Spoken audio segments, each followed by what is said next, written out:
Hey! Hello! Hello, Internet. Hey, Zafoon, good evening. Good to see ya. Alright, today, hi, by the way, I am Jeriah. I'm getting really bad at introducing all these things. I am just, old age is hitting me like a fucking brick wall. And I'm the coyote.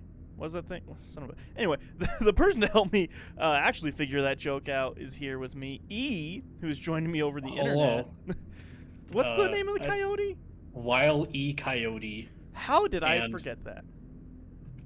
Well, because I don't know. Alright, well, yeah. I blame it probably being, I'm gonna guess, 15 years since you've ever watched any Looney Tunes. Oh man, how long has it been since I watched any Looney Tunes, actually? Do Tiny Toons count? No. Alright, then like 20 years? Alright, cool. It's probably been 10 for me, including... It depends if you include spin-offs and stuff, but probably 10 because of Looney Tunes show. Do we count, like... commercials? No. Do we count In fact, TikToks? that is a negative. That's 2 negatives, actually. No. That adds 4 years total. Alright, well, it's been like 75 years or something. Oh, wait, no. Didn't you see Space Jam 2? Or did you skip that one? No, I did not. That was one of the that. 5 movies you didn't watch. Yeah, Liz watched that one, I think, if I'm not mistaken, though. I imagine she was like, yeah, it was alright. I think she said it's not as good as the first one, which is very funny. I think that's what most people say. Yeah. Anyways. We're not playing Space Jam the game today, unfortunately. Is that a game? There's not a Space Jam game, is There's there? like 4, I think. 4? I'm pretty sure there's one on the PlayStation, and there's one they made specifically to promote Space Jam 2 coming out, but it was based off Space Jam 1. What is that even then? Space Jam? I guess. I think there's one that is just a basketball game with the Looney Tunes and the aliens. Right, that's what I mean. Like, it's just a basketball game, right? Like, I mean, like, you could have it do funny things. Is it basically like NBA Jam at that point? Much worse. Oh, that's not great. It's really bad. I don't know if it's the game making a sound or if it's your mic, E. I honestly don't know because all it is like weird background sound for this game, so I don't know. Am I making a noise still? I hear something. It's like a... But I don't know if that's me or if that's you or if... I don't know. People in chat, am I bad? Am I bad?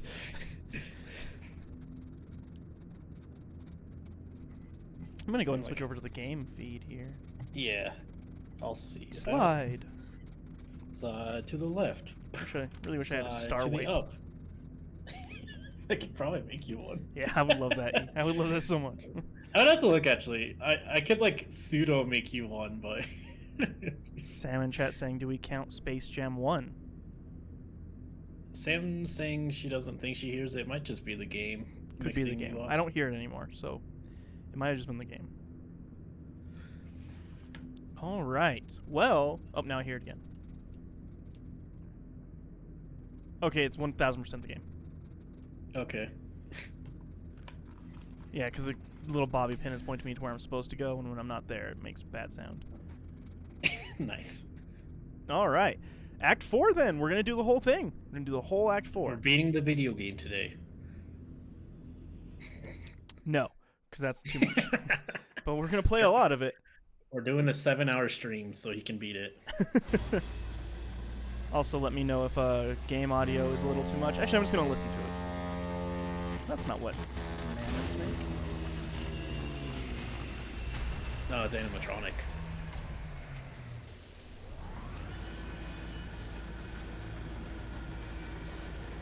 I think it's fine. I think compared to us, it's fine. Probably.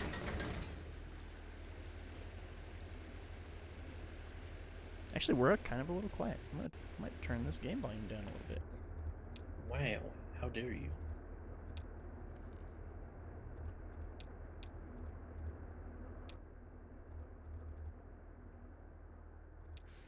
There we go. You did it. I'm also just going to turn my mic up a little bit because I'm like super quiet. Ha ha. I know. You absolute buffoon.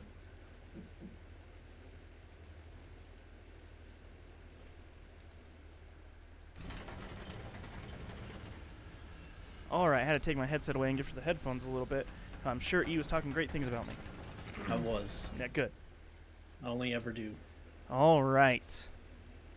Into the thick of it, I suppose. Manual 5.4. Context backlash.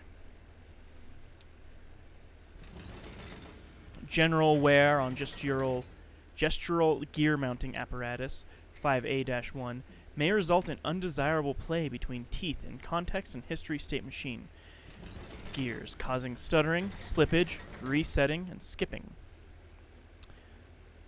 I guess it could be slippage. I'll be Will, you be Manual, actually. I'll be the manual. Yeah. Oh, you're a man. Oh, you're the Manual. Oh, I see this. I see what this is. Okay. Wow. No, I got this. I got this. If left unresolved, gear slop can gradually throw limbs out of alignment, blend motions, and decontextualize gestures. See also sections 1.8, General Troubleshooting, and 5.3, Gesture Context. Troubleshooting. Okay. 1.8, General Troubleshooting. Technicians of sufficient talent and experience may skip this section. General troubleshooting techniques include hammering with something plastic until the stability becomes apparent, watching until the texture clears up, or asking a friend to share their insights.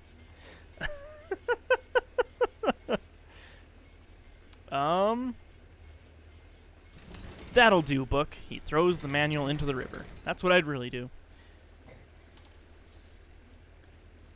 My savior, our friend here, is in a bad way. Any insight? You be Junebug now, I guess. Fuck it, man. Time to put that mammoth out to pasture, Will. Oh, I feel certain she's got a few trips left in her. If only she had a more capable surgeon. Sadly, mechanics are in short supply down here. I think the setting is too romantic. Scares them off.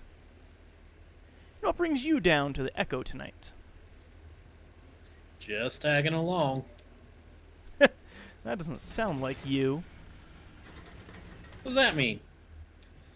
Oh, I just mean that you and your Johnny have always been complete since I first met the pair of you. Freestanding, like a lighthouse. I'm sure your new friends appreciate the company. It's no shame to be lonesome. We picked you up at the Bureau tonight. Never seen you that far upriver before. I hope that doesn't mean you've been traveling on the Zero. Yeah? Have you been there? The Zero? Oh, no, not me. This old riverette steers clear of weird highways. I've been traveling this river for more than half my life. More or less alone. I think I've seen it change quite a bit in all those years. But I can't say for sure. The water has a peculiar way of making a person forgetful. Is it salt water? Some nights I remember a place, but it's full of strange new people. And some nights, because that's a song, I meet an old friend on an unfamiliar shore. I wonder which kind of night this is. Some nights I wake up, dashing in my bad luck. Some nights I call... I don't know the lyrics very well. Act 4, scene 1. I still wake up, I still see your fall. Oh, I still wake up, what a stand. And then it just ends after that. It's kind of weird. Some night I wish they just fall off. All right. Some nights I wish my lips could build castles. Some nights I wish they just fall off. I don't know what that means, though. What does that mean? Yeah. Huh. Anyway, let's follow Kate, I guess. Sure. Let's go to see what Kate's up to. I feel like the art's changed a lot. We're just closer. You're Kate, I think, I guess? I don't know if we've had Kate. I don't think we have, but you're Kate now. How's that cold river spray treating you? Thought I saw you squinting. It's hard water, you know. Hard on the eyes. Still irritates mine a little. I'm piloting a tugboat through it 6 nights a week. Don't be too shy to close them in public. Your eyes, I mean. People just assume you're thoughtful. You need tea. Bolite cap, then. It's in a little green box with the drawing of a moth on it. There's a jar of Marchetti under the table. Keep it cool and dark. Get solid fingerful, let it steep with slippery elm 30 seconds, and throw it out the window. What are all those for? Eye strain. Baybo tea cap masks the taste of the rest of it. Slippery elm in particular has an essential flavor profile. It's mushroom based. I'm a big believer in the fungal pharmacy. Is that your dog? Yeah, that's Valkyrie. I call her Val. She's a rescue. Isn't she dignified? I always thought so. Very dignified. Isn't I Shannon?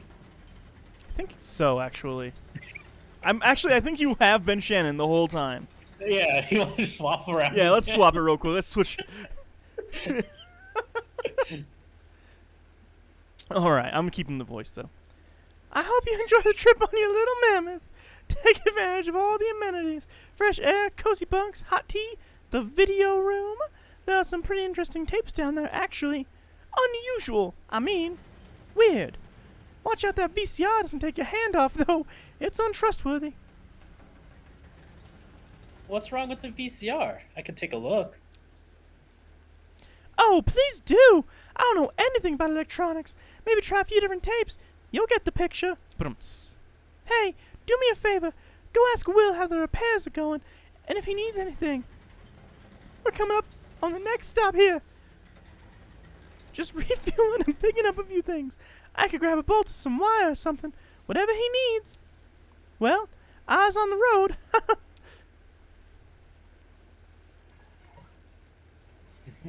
Uh-huh. Sometimes I wake up talking to a mammoth. Sometimes it gouges my eyes out. Hey, Will. Who's Will? Do we know Will? I don't remember I don't think Will. Will exists. Singing quietly. For we on mold and whiskey fed and... Oh! Wet gears. Wet gears? Probably. Who knows? First thing I tried, anyway. Down here by this little blue box. I took all the gears out and dried each one by hand, and then I loaded them back in again. They took care of the grinding sound, but her trunk keeps going doing that sparkin', clinkin', weepin' thing. To be honest with you, I'm not really qualified for this work. Kate's a friend. You know how it is, don't you? So Finn says, I like the idea of free will.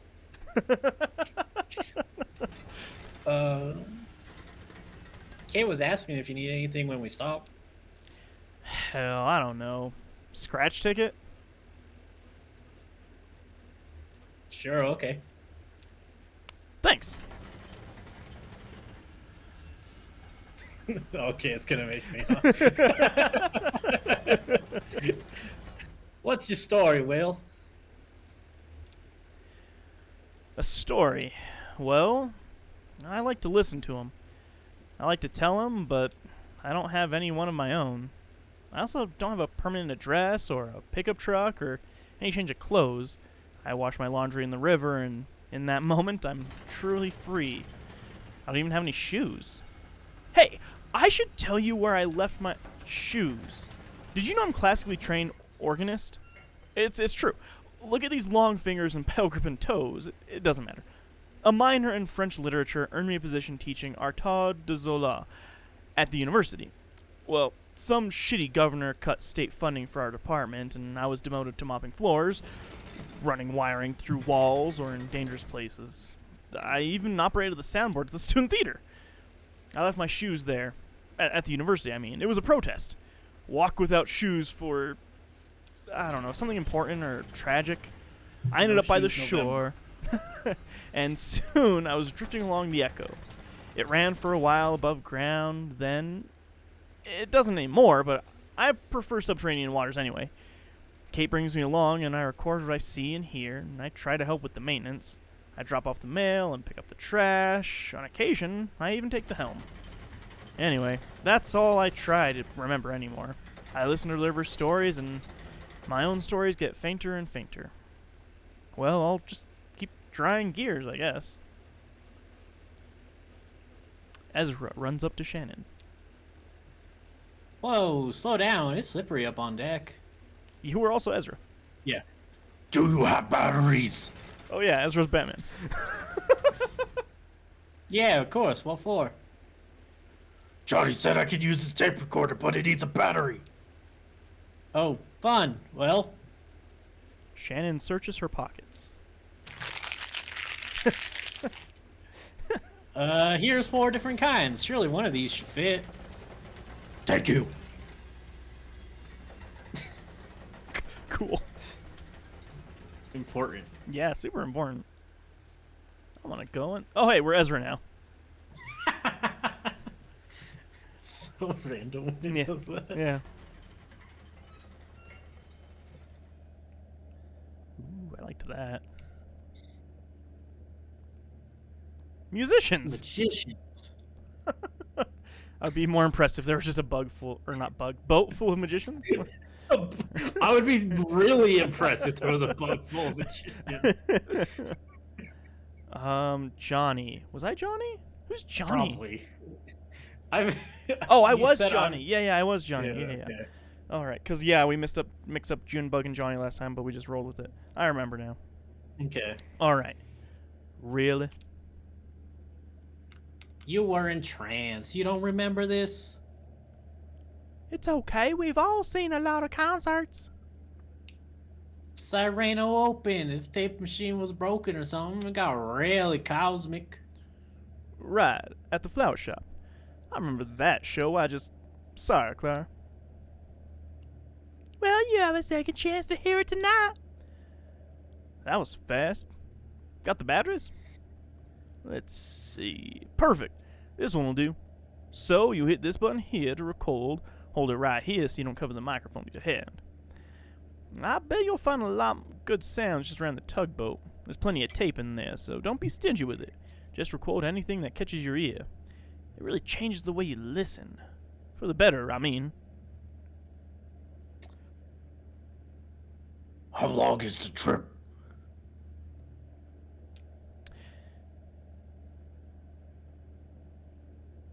That's you. You got? Yeah. Sorry, I was reading chat. Yeah. Zafun says, whatever is hanging on the shelf under the dialogue box at first looked like hanging dolls before the screen cleared up. Yeah, like those rain dolls or whatever. Oh, yeah. We've got a ways to go, and this boat makes pretty frequent stops. I think Kate said we were moving pretty slowly tonight, too. Weather. Kate said we could stop at the rum colony. Serrano's playing. Well, that's ideal. Supposed to meet a lady there to look at some engine parts about 3 hours ago. 3 hours ago, as fast as the rum colony, ma'am. I'm gonna try that sentence. I'm gonna try that sentence all over again. 3 hours goes fast at the rum colony, ma'am. I bet she is still there. Nailed it. I hope we don't stop there too long. My concert is soon. I don't want to keep them waiting. I'm changing that voice every time. I don't know what it is. I don't know what it's doing. Nah, it's river time. No one expects you to be punctual. Hey, why don't you give that tape recorder a try? See if that cat over there has anything he wants to say. I often use found sounds in my music. If you find some interesting sounds tonight, you can help me out. Turning into a I know. Muppet. I know. I can't remember it, man. I can't remember the voice. It's how many voices am I supposed to remember here? You know. This is the issue when we choose these very really like dialogue heavy games. Oh, hey, his whole arm is robot arm now too, or whatever. Skeleton? Yeah. How do you lose that? I don't know. There's a cat though. The war, probably. Who are you? Are you still controlling Ezreal? I think I'm controlling our main guy now. Oh. Sometimes I wake up, cashing in my bed. Look. Yo, you got a cure for skeleton? Spoon says, find new sounds for your music, like finding a new voice every time someone reads your dialogue. You know, it's the strangest thing. I can't remember why I came up here. Neither can I. Damned noisy river. It's just that thing about, what was it? When you walk through a door? When you go into the kitchen for something, and as soon as you pass from one room into another, you forget what you wanted? You have to walk back out just to remember. Like you left a part of your brain behind. Hey, I wonder if I could follow that brain crumb trail all the way back to the room I was born in. Conway cranes his neck over the railing. You were driving for hours. Get any sleep? You found beer. There's a cooler fool down there. They say it just floated by, if you believe that. Got caught on some netting and they hauled it aboard. A bounty. Anyway, there's a sign by the cooler. Take what you need and leave the rest. Shannon leans over the railing and looks at the river below.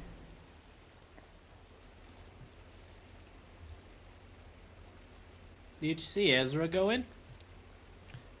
Oh, yeah, he's poking around with that tape recorder. Exploring. He seems to get himself entertained. This is just like an actual conversation with me. Yeah. It's good for him. It's important to know how to be alone. What's up, huh? You look like there's something you want to ask. Fine, you can ask it. One question. Do you really have to go to work at hard times?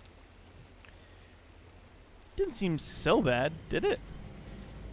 It's a way to live. I mean, rent a bed, eat at the cafeteria. Not like I have a choice. I think you do have a choice. Gotta repay my debt. Hell, I should be grateful for the opportunity. If you want to die with any dignity, you've got to settle up. That's why it's such a damn shame when people go sudden.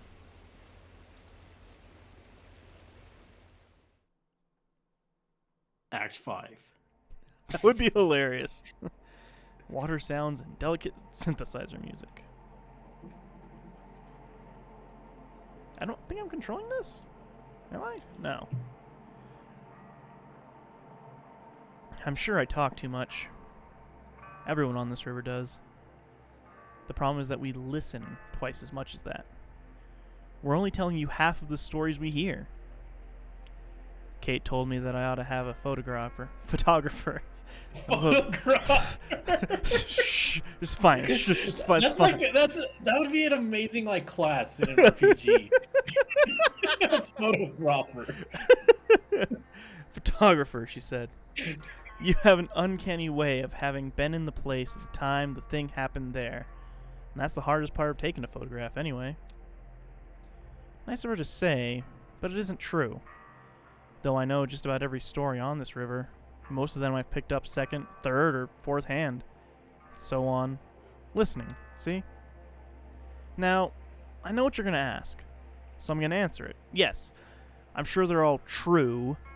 I personally believe a story gets more true as it's tossed around from brain to brain and the whole community brings their insight to bear on the brittle facts of experience.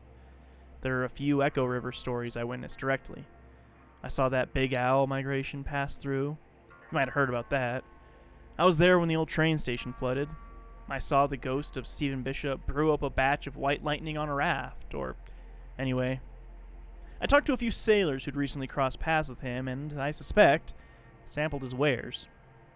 One night, when I was working on the Mucky Mammoth, we picked up a gaggle of passengers headed down to a mail drop by the silo of Late Reflections. I knew a couple of them in passing, a pair of traveling musicians whom I often encountered on the river.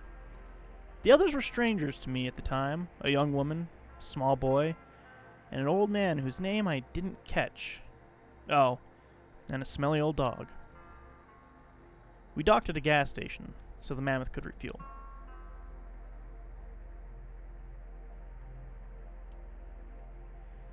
Ezra stayed on the tugboat and looked around the map room, or Ezra followed Junebug and Johnny into the gas station. You're Ezra, E. You choose. Ezra stayed on the tugboat and looked around the map room. All right. Turning into Hulk Hogan. Brother. Yeah, brother. I recorded a cat. Act 4, Scene 2. The Mucky Mammoth.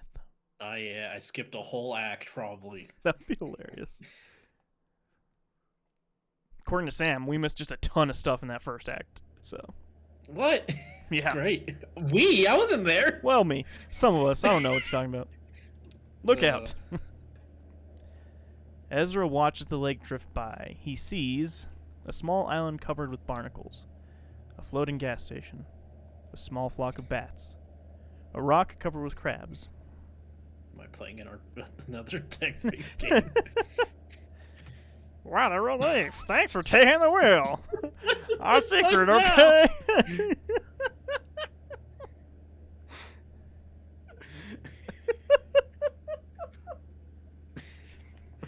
What's in the jug? It smells like eggs and fruit. Oh, that's homemade. Fermented green tea, pomegranate seeds, and a little bit of barley ergot. I call it Kikyon Kombucha. It helps keep me awake. Want to try some? No, I guess you probably don't. The smell is off-putting, but it's actually sweet and lightly carbonated. I'm trying to kick a diet soda habit. Uh-oh. Is that what I have to do? Yep, that's it. You gotta drink that awful. So, how'd you do with the helm?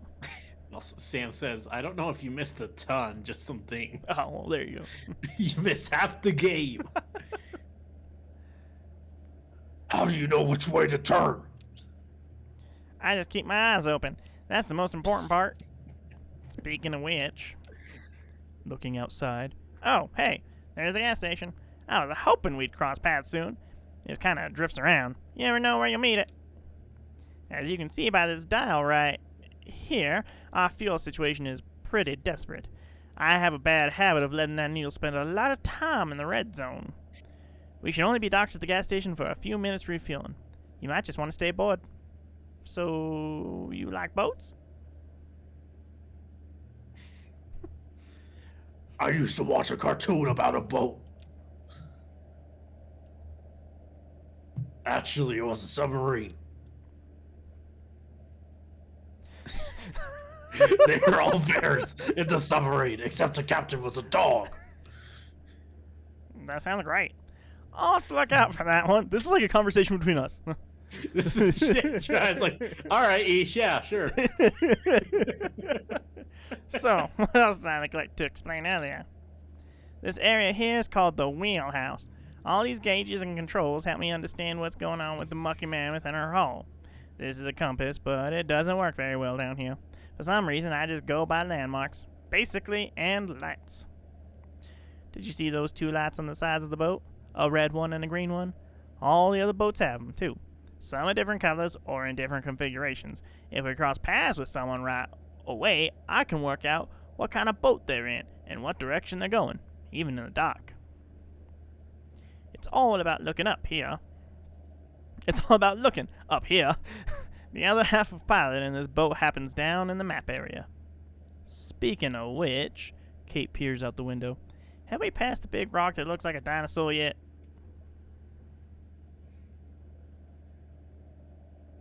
No, but we passed a little island with a bunch of ducks on it. Oh, yeah, Duck Island.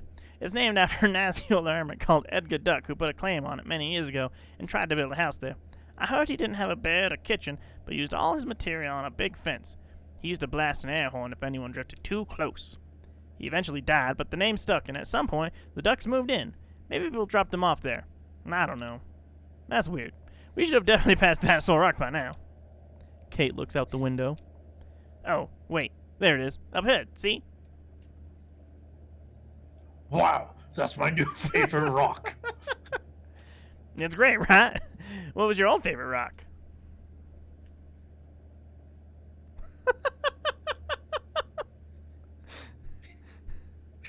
A rock my aunt got from the mall in Arizona. It was bright green and she said it had good energy. Cool. It's strange, though. According to my charts, we should have passed Dinosaur Rock before Duck Island. But that's okay. Sometimes the charts need updating. Hey, Will is down in the map room, right? Could you run down and help him adjust the charts to move Duck Island so it comes a little earlier on route than Dinosaur Rock? How does a map have it earlier? I don't know. It's Kentucky Route Zero. We're in Kentucky. That's how it works. The map room is down below on the lower level, right next to the sleeping quarters. I'll get on the intercom and let them know you're coming.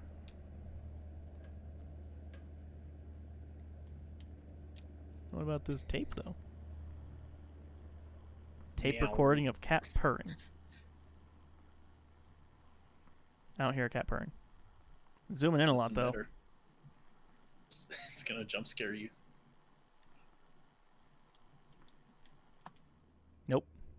Speaking of jump scare me, you know what's going to be in theaters again this weekend and I'll actually get to watch it? Pinocchio. Skinamarink. What? Yeah, it's back in theaters again. Oh, I didn't Never- tell you anything about that movie. No. There's an indie movie called Skinamarink, and it was in Sounds theaters last fake. weekend for 2 days, for 2 showings. And it's going to be again in this weekend, because it did really, really well. Because the movie cost $15,000, and in 2 days with 2 showings at each theater that it played at, it made almost $1 million. So, Mm-hmm. Safoon says, I don't need a tape recording of that when I have one purring on my lap right now. Bet the best feeling in the world, having a little kitty purring on your lap. Hey. What's up? Going back below to look at some maps. It's turning to Maps. turning to like bubs. Yeah. Oh, yeah. I bet they've got a lot of them down there. Yeah, you probably need maps to travel by boat. Myself, personally, I don't use them. I read the signs and I remember the roads, you know? Landmarks. Or ask for directions if I'm going somewhere I've never been before. That's okay. To ask for directions, remember that, kid. No shame in asking for directions. Did you know you can actually like deduce how to get anywhere based off the numbers from the highways? What? Yeah, like there's a reason they're numbered the way they are. Really? I forget like all the information I learned about this, but basically like the first number I think signifies if it's north, south, east, or west, and then the small number indicates like longitude or latitude, one of the two. Something crazy like that. What? Yeah. Huh. That sounds hard. It is. Spoon says, never said he was little, but yeah. Oh, playing a thing. I was like, that cat is making an awful sound.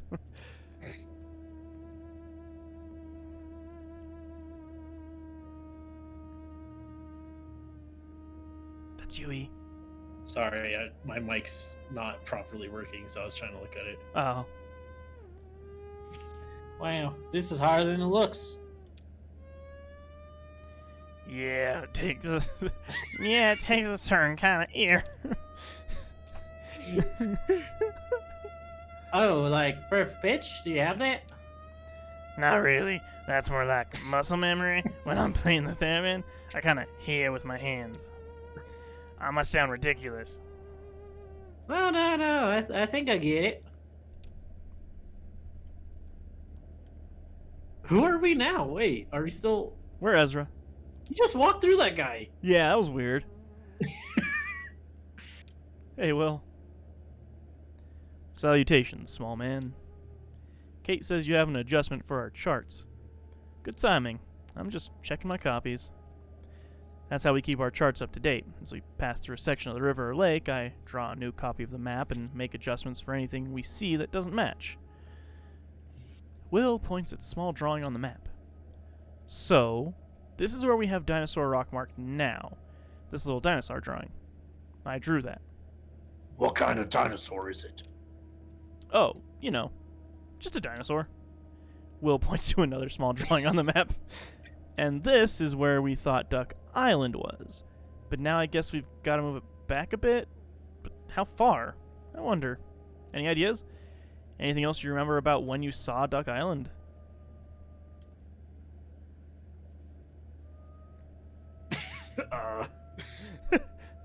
The water got really dark for a bit. Aha, well, that'd put Duck Island somewhere in here. That's the only part of the chart before Dinosaur Rock where the lake deepens noticeably. Good work. Where the oil spill is. Yeah. That should do it for the new copy. Oh!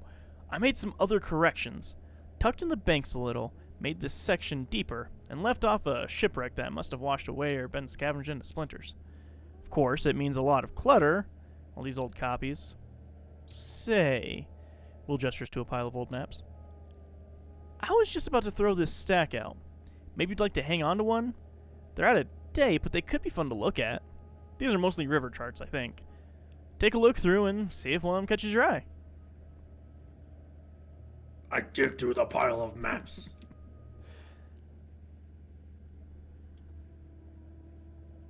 I examine the rough, torn map. Here, turn around, like, there you go. There's no real idea of north down here, magnetic or otherwise, so we just hold the maps with the current pointing down. The edges of the map are torn in gentle strips, probably by an idle hand and an absent mind. Oh, yeah, I remember that day. Slow currents. Boring. Not that I mind. It's healthy to get a little bored sometimes. Long tear runs in a clockwise curve along the paper, through the middle of the river. The two sides are held together by paper clips woven into the paper like stitches.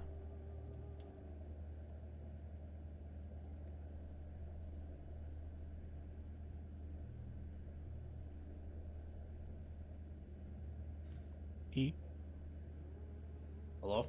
do you exist? Oh. It didn't go through. This one.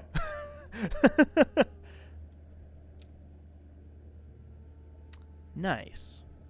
Well, thanks for your help with the chart adjustments. Our next stop is a bar called the Rum Colony. I guess you're not much of a bar fly, but you might like to run around on the beach, and the decor is, well, I'd be curious to hear what you think of it. You'll be hearing from my lawyer. That's what you'll be hearing. Where is she? Where is she? Where's Joker? Where's Bane? That gas station isn't anchored to anything. It follows the current. We might run into it anywhere along the river. Kate just starts looking for it when she's low on fuel, and the echo provides. It's not usually on the lake, though.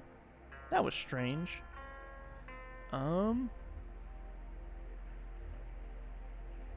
Kate likes to wait until the very last minute to refuel. Yeah, she's a thrill seeker. And you never guess it. She seems so centered, doesn't she? I've always thought so. Maybe that's why she enjoys rocking the boat a little. She knows she can stay upright through a little bad weather, so she can just relax and enjoy the chaos. Well, I admire her confidence. But there was plenty of chaos to go around that night already. That ugly storm upstairs. Though we didn't know the extent of the flood damage yet at that point. Anyway, my mechanical musician friends went to shore for a bit too, looking for some snack foods. Kate doesn't stock anything aboard the Mucky Mammoth that doesn't grow wild, and it's not to everyone's taste.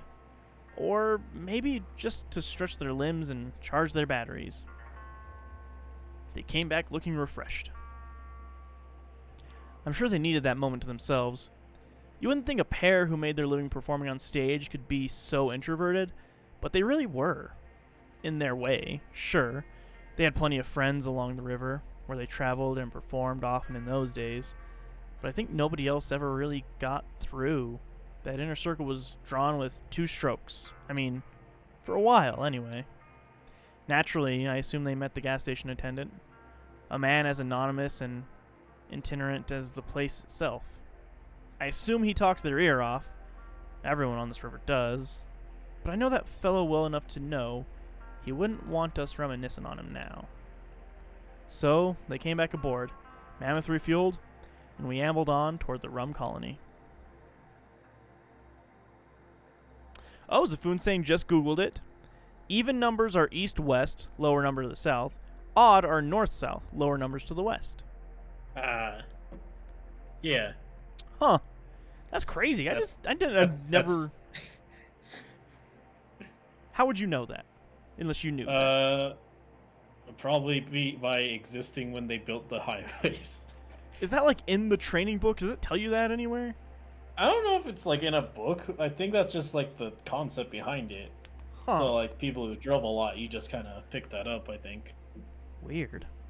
I think as they kept building highways, there are a lot that break that rule, unfortunately, but Yeah, that makes sense. Unfortunately, we have maps now, but Says who? You're Shannon, so you choose what to do here. all right. I retreat to the TV room to browse the video collection.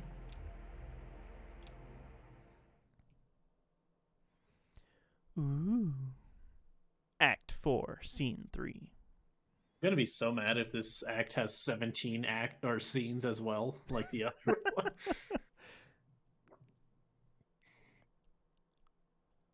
What's that? What's that? It's black. There we go.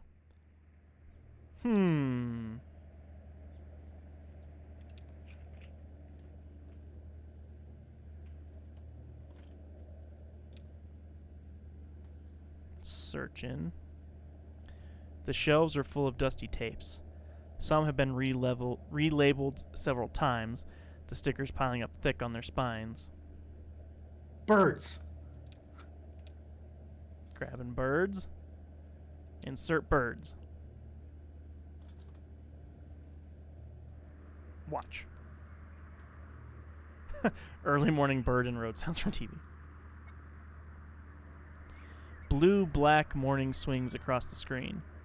The birdwatcher tramps through dewy grass. He stops with a wet grunt and rests the camera on a pile of rocks. Birds from Great Distances, Episode 12, appears briefly on the screen. He twists the lens by hand, pushing the frame past trees into the road and coming to a halt zoomed in on a fuzzy, fist-sized artifact resting on the momentary stroke of a telephone wire. Shannon and the birdwatcher observe. He breathes heavily, and she holds her breath, like she's afraid he might hear. Afraid of distracting him or of being discovered and contaminating his perfect isolation. Traffic picks up, indifferent. As the sky lightens, the black smudge in the center of the frame gradually becomes more prominent, but never in any greater detail. Not bad. It's gonna watch every one of these tapes, huh?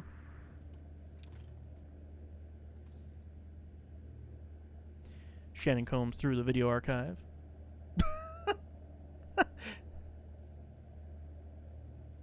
More birds.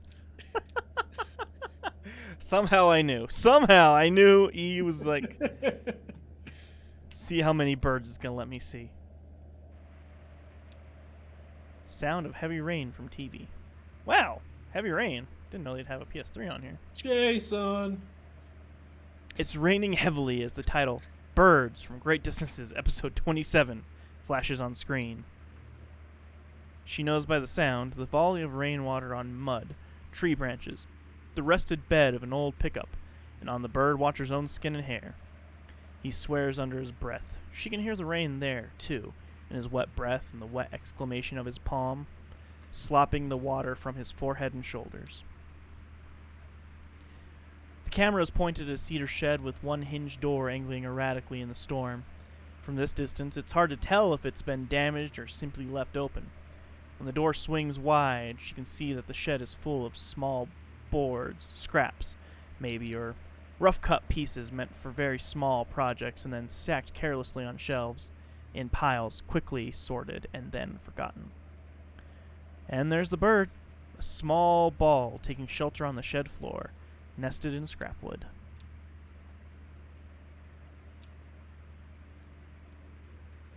How many birds are they going to let us look at? 7. Even more birds! I bet. Birds gone wild. Birds. Birds again! Birds again!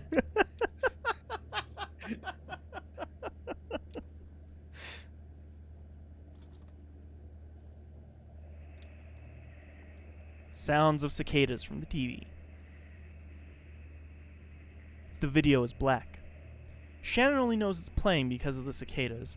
And then, Birds from Great Distances, episode 81. The screen isn't totally dark, of course. It's what she thinks of as video black.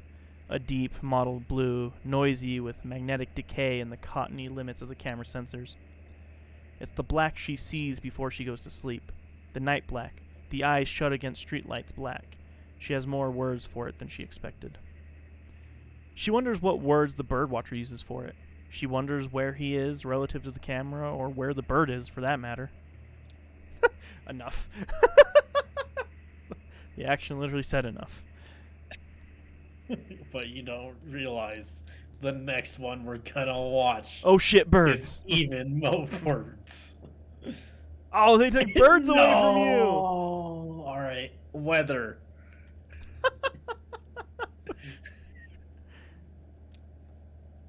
Can't wait for more weather after this. Indistinct narration from the TV. The on-screen title identifies this program as The History of Weather, Volume 3, Drought. Over footage of a dry river bed, the program's narrator explains the differences between modern drought and ancient drought. The narrator proposes that modern drought may hardly be considered weather at all, since its severity and behavior are so influenced by human activity. Boring.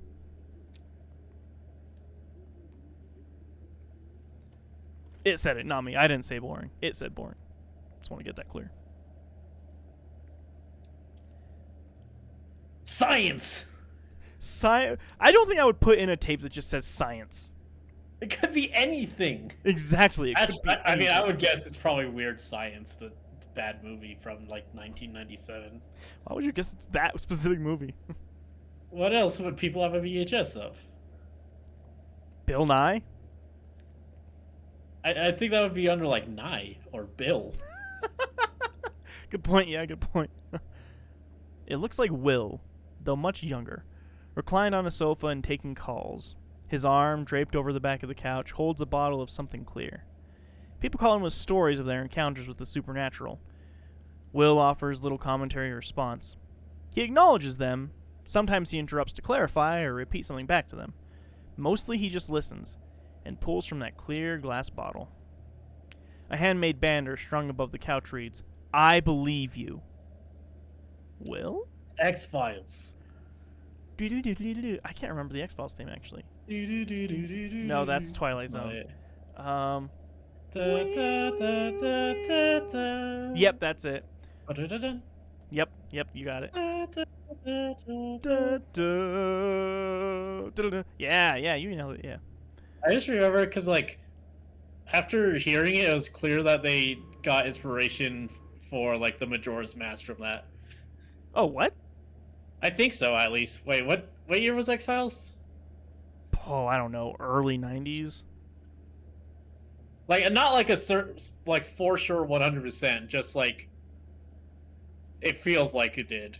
Oh, I was like, just everybody at Nintendo's like, fucking X-Files, man. Let's do that. I mean, there's a bunch of random stuff. Yeah, Majora's Mask was 2000, so I wouldn't be surprised. Could be then, yeah, could be actually. X-Files is old as fuck, man. Especially because of, just what happens in that game. That's true, actually. Majora's Mask is pretty fucking weird. Anyways, funeral thing. Alright, funeral thing. Also, Zafun saying, X-Files have the Echo one. I remember it was on when I was a kid, so 90s or sooner. Yeah, 90s. It was early 90s. I think it was like 94 or 95 when X-Files came out. '93, it said. Oh, 93. There you go. Man, X-Files is old as shit, man. It's just always been around as I've been alive. It's so strange to me. Yeah, just like Doctor Who. Yeah, well, yeah, kind of, actually, yeah. Like, actually old as shit Doctor Who is. Yeah, Doctor Who's old as fuck, but... An elderly couple sit on folding chairs in the middle of a TV studio, undecorated except for a funeral lily in a thin, blue vase on the table. The lights are a bit too dim to make out their features. She reads from a newspaper with unhurried efficiency. Gloria B. of Munfordville passed away on Monday at her residence. Survivors include her children, Dakota, Montana, Minnesota, and Bobby. All of Munfordville. A memorial service will be held at 7 p.m. Thursday at Hatton Huffman Funeral Home in Munfordville, with cremation to follow. She never knew Gloria. He thinks he may have heard the name, wondering aloud if she ever worked at a cafe down there in Munfordville. The woman who ran that place was once called Gloria, or maybe still is. They take a call. Someone who knew Gloria B., if not very well. The caller once installed a satellite dish at Gloria's house, a 900-square-foot ranch-style home on 2 acres at a dead end backed by weeds and pine. When the caller mounted the ladder up to Gloria's roof, she slid open her window and tugged urgently at his pant leg. He followed her gaze behind the house to 2 wild turkeys picking through the weeds. Gloria and the caller watched, silent and still, as the huge birds foraged obliviously into the trees. Then he installed the satellite dish. Sad. Eject. So strange this game is, man. Things sure do happen in this game. Yeah. Art thing. The tape library in this ship is just immaculate.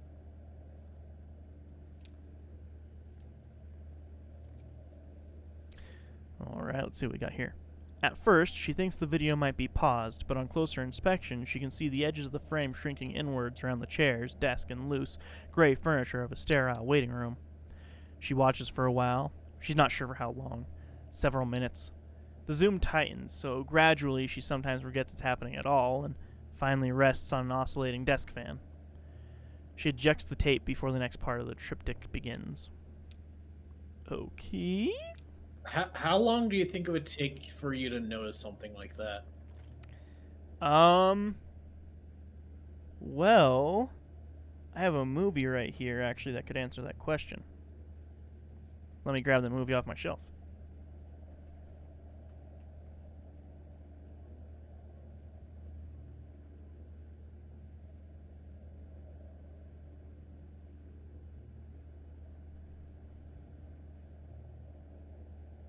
Okay.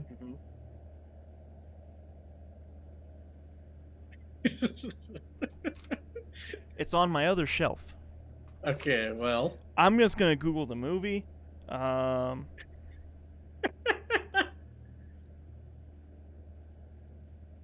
What's the movie even called? Something Shadows or Night? Oh, It Comes at Night. Oh. 2017 film. It is an hour and 37 minutes long, so an hour and 20 minutes. Took me an hour and 20 minutes to realize the movie was doing that the entire movie. Yeah. Was it just a tiny box at the end, or what? Yeah, it was like super small, and like it's nearly like the last scene of the movie. I'm like, why is the screen so fucking small, man? I feel like I could probably notice a little earlier, but I think it would take me a while too. Yeah. Sam says she likes the cat there. I like the cat too. Trivia thing. Ooh, I love trivia. If only D were here. He is a fan of trivia. No. He loves himself some Jeopardy. Mm-hmm. Unironically, he loves Jeopardy. What? How do you ironically love Jeopardy? I don't know. Ask those children nowadays. I don't even know what that means. The words tip of your tongue and a phone number are occasionally superimposed on the screen. A few dozen people sit in bleachers, shouting out ideas, loosely moderated by a short woman with a microphone and laser pointer. One caller is trying to remember the name of an old friend she hasn't seen in years. It starts with a consonant. It's full of consonants, actually. There are maybe 1 or 2 vowels. It sounds long, but she doesn't remember having had any trouble spelling it at any point. The friend had brown hair. That's probably not helpful. Another caller is trying to remember a verb that means to make oneself vulnerable, something like to expose oneself, but not quite that. To become emotionally, spiritually vulnerable, like with a lover or a poem. A third caller just knows there was something he was supposed to do tonight. He offers some biographical background, a narrative of his day. He's unemployed, has no real hobbies, and has already eaten. Few ideas from the bleachers. Lord. Lord. It was a terrible game show. Not a good game show. It seemed bad, actually.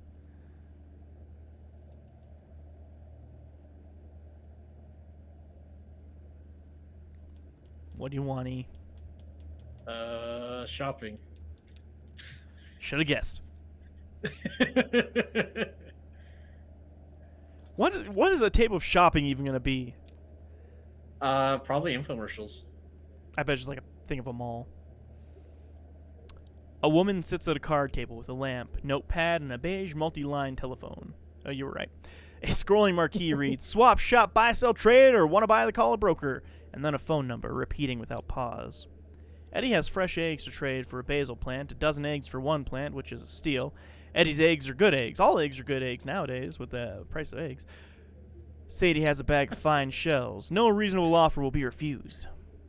Christopher is looking for a scrub plane in decent shape. It doesn't have to be too nice, just something to get a tabletop near to flat from one oak that's been air drying in a barn for 20, maybe 30 years. And while it's true he could get the job done without it since he's got a nice, heavy jack plane his grandfather used to use, he'd just as soon not fuss with grinding a camber into it.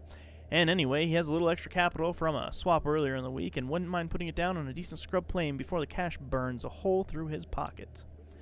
Carla is looking to trade typing services for calligraphy services, or vice versa. The broker takes notes and switches lines but never speaks, drunk on the hum of commerce. Fun. Eject. I feel like your electric bill's just going to go down. She keeps turning the lights off like that. Go up? Up. This goes the other way. They pay more for it, so... All right. All right, well. Question marks is the only thing left here. Avoided it as long as you could, E.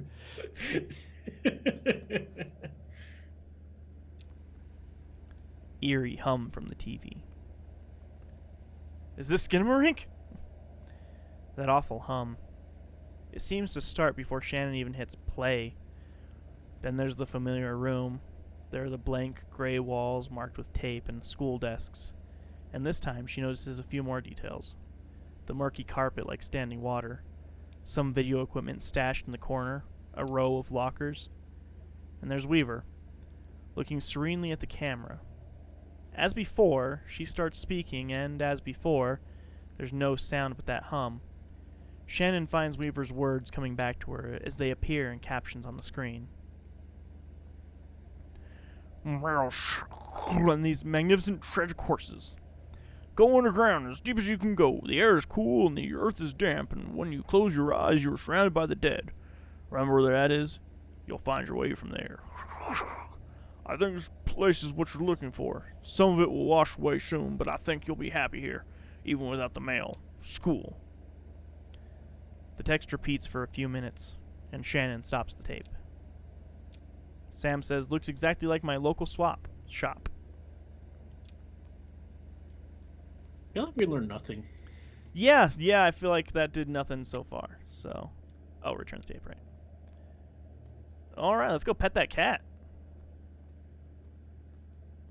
Unpettable. Oh, Blue's in here, too.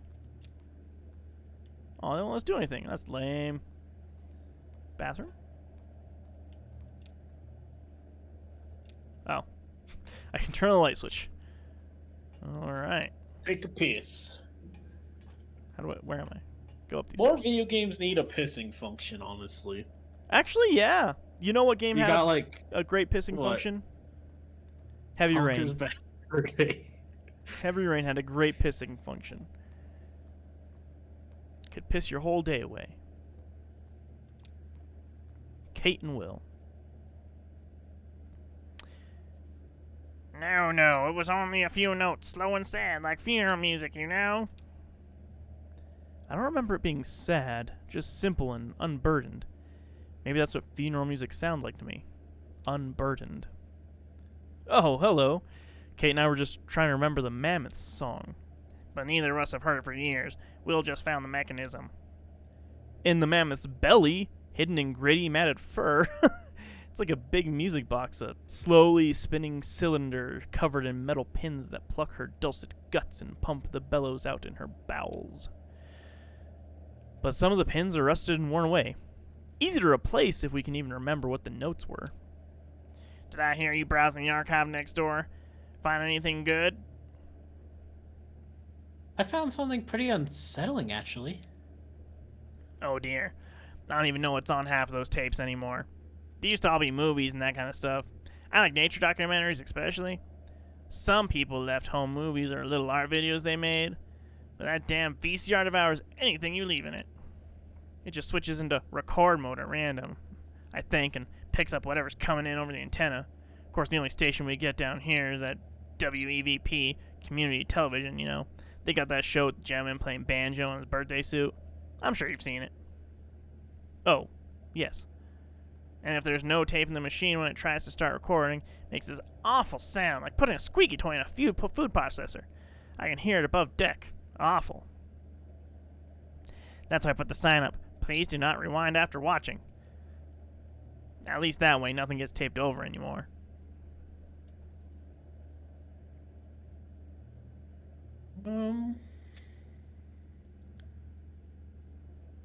You were in one of the videos. I believe you, it said. Where was that taped? You had a TV show? I never knew. No.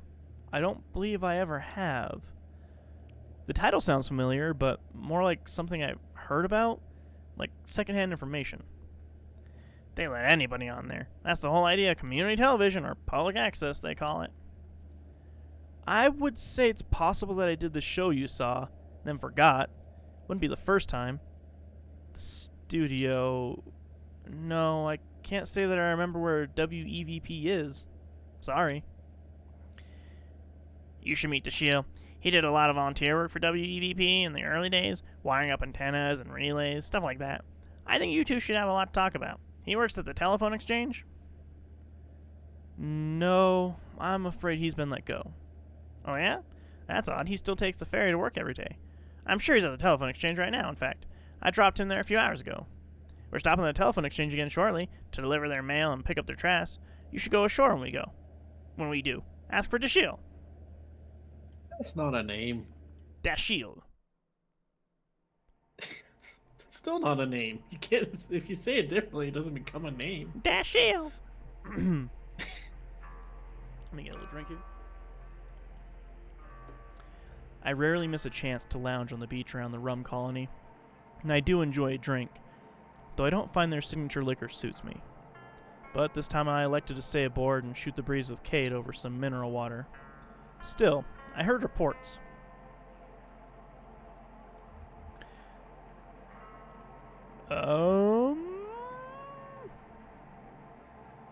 Heard the old man went a little deeper in his cups. Not at all surprising. He seemed to have some momentum, and Patch mixes up some pretty magnetic drinks.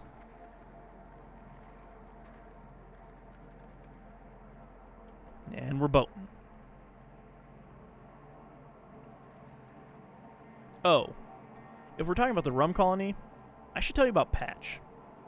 He's the bartender, general manager, creative director. I guess that means he books the music. He's pretty much run the place for the last 7 years. A lot of folks assume he owns it, but that is not the case. The rum colony is owned by a dead man named Vernon. Technically, it would be owned by the power company who once bought a sizable interest from Vernon as part of a state-sponsored investment program. But a clause in that arrangement requires them to keep their hands off the day-to-day and most of the profits, so long as Vernon walks this earth. The upshot of all this is that nobody came forth to identify the body. Patch is a good guy, though. Kind, trustworthy, and he mixes a strong Mai Tai, if that's your thing. It's not. Could be, though. Have you had a Mai Tai? They're delicious. Thought you made me one. No, I've never made you a Mai Tai. What have I made you? I didn't even make you an old-fashioned. What have I made you? Yeah, I thought I took a shot of an old fashioned. I take a shot of an old-fashioned. You made one and then I took a shot of it. That doesn't sound like a thing. Didn't it? Old fashioned has the cherry in it, right? Well, old-fashioned does you have a cherry in it for garnish. It doesn't really do anything though. Trying to think of everything, all the alcohol I've drank. I had no. What was it? A mimosa that had the cherry Mimosa. in it? Where it just, You drank the yeah, mimosa. that just. And it took me like an hour to drink it. Yeah, it took you a really long time to drink that mimosa. Yep. Cherry was all warm. Yeah. Seemed delicious. Let's see. Valkyrian Blue lounge below deck. Clara, Kate, and I stopped to do some business by telephone. You gotta know what Blue's doing. I gotta know what Blue's doing. Haven't left this boat once. I'm guessing this act is gonna be a lot shorter. I really hope we miss all of the important information. Kind of feels that way. Act 4, Scene 4. Oh, man. Kind of seems that way, right? Are we just gonna be the cat and dog then? I hope so. Totally just are. like, We're just totally sitting here. I hope you can't do anything. I hope it just does this for like a minute and then it ends. Wait. That's amazing. Just missed the whole thing. Wonderful. We had to. Wow. Well, We had to. We had to. While those two gentle beasts kept things under control aboard the Mucky Mammoth, I went ashore with the rest of the crew to make use of a public telephone. I called into my answering machine, which I routinely neglect for intervals of months, to chip away at the pile. Kate checked in on a client of hers. She's a birth doula, in addition to being a tugboat captain. Did you know that? Claire talked to her sister in Lithuania. Illness in the family, I gather. Anyway, the evening hit a low point not much later on, so let's take a quiet moment here to listen to the river and reflect on the unburdened sleep of dogs. All the bad stuff.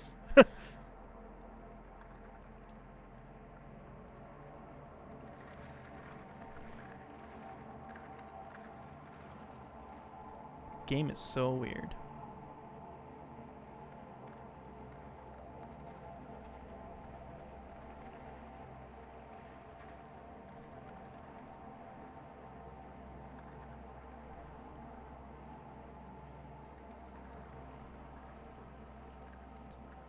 Let's see. Oh, what I would choose. Ezra taught us a card game where Shannon, Ezra, and the old man and I stopped at the Radvansky Center to make some quick cash. I'm gonna go into a place for one of these. I feel like it would just be a shame to not go What into. if the card game was Yu-Gi-Oh? No, maybe no. What if you missed Yu-Gi-Oh? That's And fine. it was just like literally Yu-Gi-Oh. Like you just played a round of Yu-Gi-Oh and That's then it ends. fine. Yu-Gi-Oh's not that good. What? It's Diet Magic. Exactly, diet. Yeah, it's. Sometimes you don't want to play all of Magic, okay? Good morning. Bags isn't feeling well. Long night. Poor kitty. What are you watching? Security tape from last night. Daryl left the lights on again. Should we slash his tires? I'll leave Uster note on his desk. Spare the rod. What are we going to do today? Right. This is weird. You know that old vending machine? The one that only has tomato juice? No. The old one they just stopped refilling. Remember? We rolled it out onto the dock last August and some scavengers stripped it for metal in the middle of the night. Daryl cut his hand cleaning up after them, and it got infected. Remember? No. Okay. Anyway, the rest of it ended up in the coat room until, finally, Daryl was piling it into a big bag for the trash bars to pick up, and he came across this box lost behind all the junk. Check it out. This looks old. Yeah, There's a bunch of videotapes and completed questionnaires. I looked up the reference number and it's never been processed, so I guess that's what we're doing today. There's no date on it. We'll just have to make one up, unless there's some footage of a calendar or something in here. Jen flipping through questionnaire. I guess these are the old tests before we get started on the video exit interviews. That's annoying. Yeah, let's see. How did we do this? I'll run the tape, you interpret the questionnaire, and I'll type it up? Also, Sam's saying some things in chat. I think my thing about this game is that I don't know if I should take it all literally or figuratively. It's a bit surreal. It is extremely surreal, I would say, actually. Jeriah hates surreal things, so he hates this video game. Yeah, I only like for real things. Yeah, because Jeriah's a furry. Goddamn, no. All right, that's weird. Let's look at this bookshelf. Are you Jen or Mimi? I'm curious. You're Jen. The modernist bookshelf with the fancy vintage turntable. So ostentatious. So Daryl. What? That was my bookshelf. Oh no. Haha. But you grew out of it or something, right? It ended up in the lab somehow. I keep my books in a pile now. It's easier to find what I'm looking for. Never, what shelf is that book on? Only, well, it's somewhere in the pile. Pragmatic. What's this?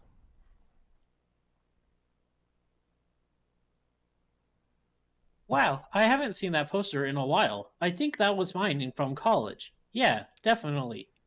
Oh, right. Daryl swapped it out in the redesign. Now it's... What's there now?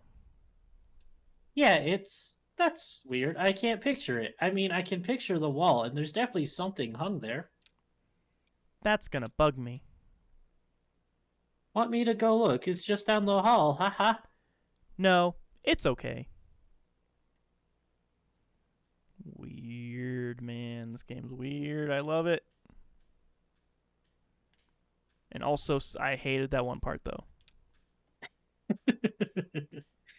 A movie set? What the fuck is going on?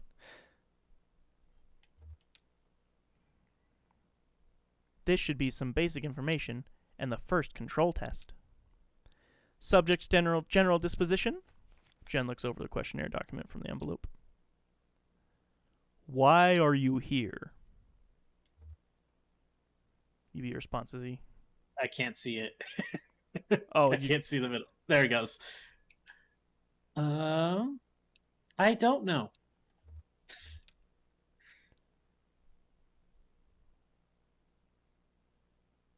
Permissive.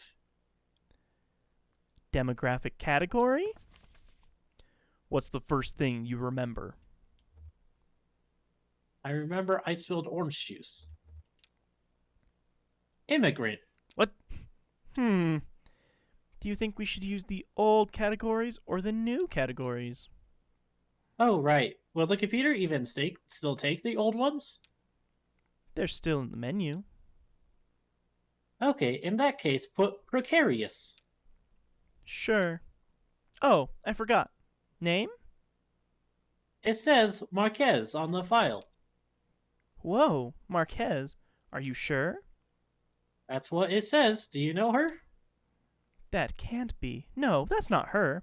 Did she come alone or with a group? I don't know. There's an extended monitoring tape here too. We could check on the dog when she showed up.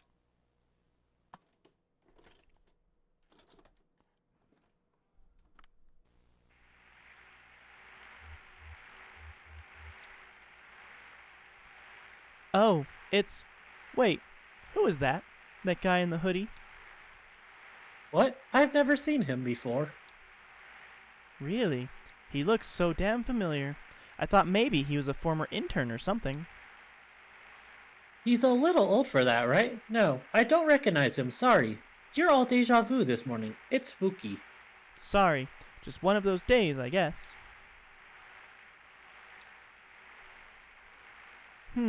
No, definitely not. Oh, she's traveling with one of those creepy distillery guys. Him? Nah, he just looks like some old drifter. Maybe you're right. It's hard to tell in this light.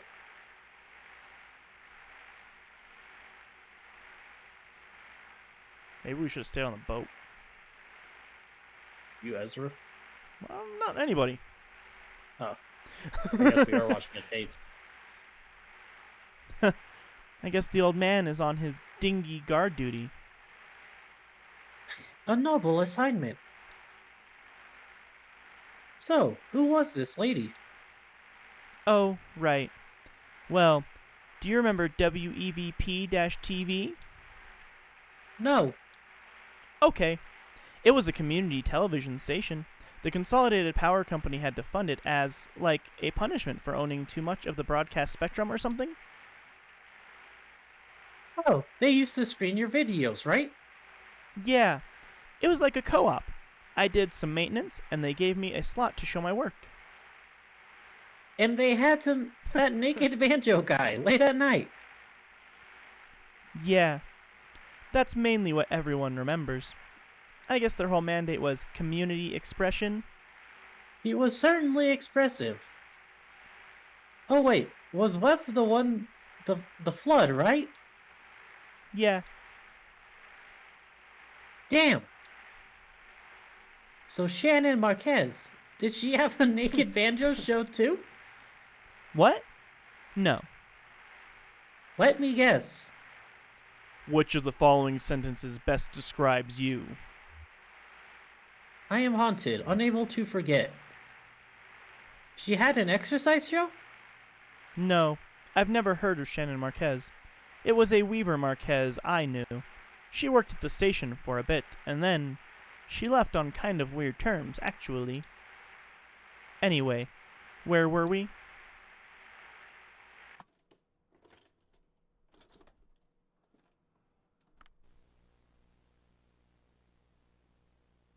Can we watch the naked banjo guy next?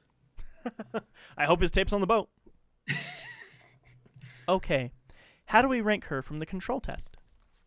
Without turning around to look, please describe the following objects. Bookshelf. It has 3 shelves. It is nondescript. It reminds me of a library. Poster. I remember circles.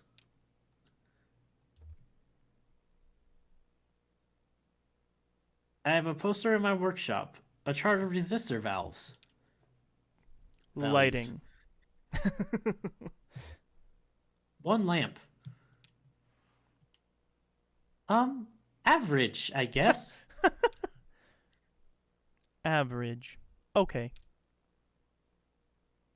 I can't see any of it, so I can't. I don't know if any of that was right. I think none of it was, actually. What? There was 1 lamp. But there was also, like, a light. It didn't ask about a light. It said lighting. Yeah, lamp. Alright, I guess sit down in this chair. It wasn't an option for lamp, and also there was a light above us. It's true, it's true. Is there any pie left in the break room?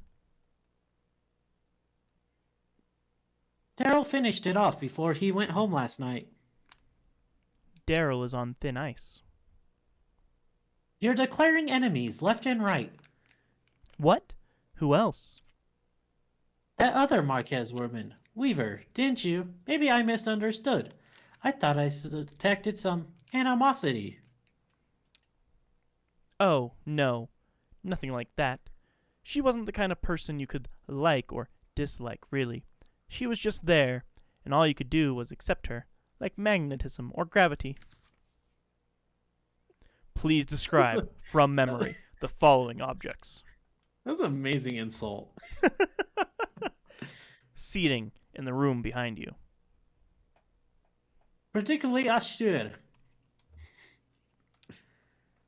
Lighting in the room behind you. Dim. Air quality in the last room in which you fell asleep.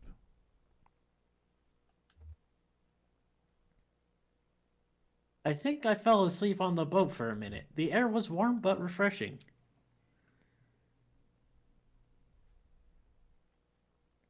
Well, this Marquez is very normal so far. Oh, yeah. They're definitely different people. I just wonder if they're related or something. I never imagined Weaver having any family, but I guess everyone has some family, right?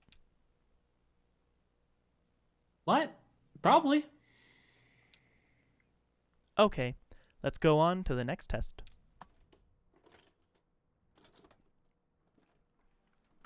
If Johnny has 12 apples Cat! and falls into a grate. Jen, look who it is!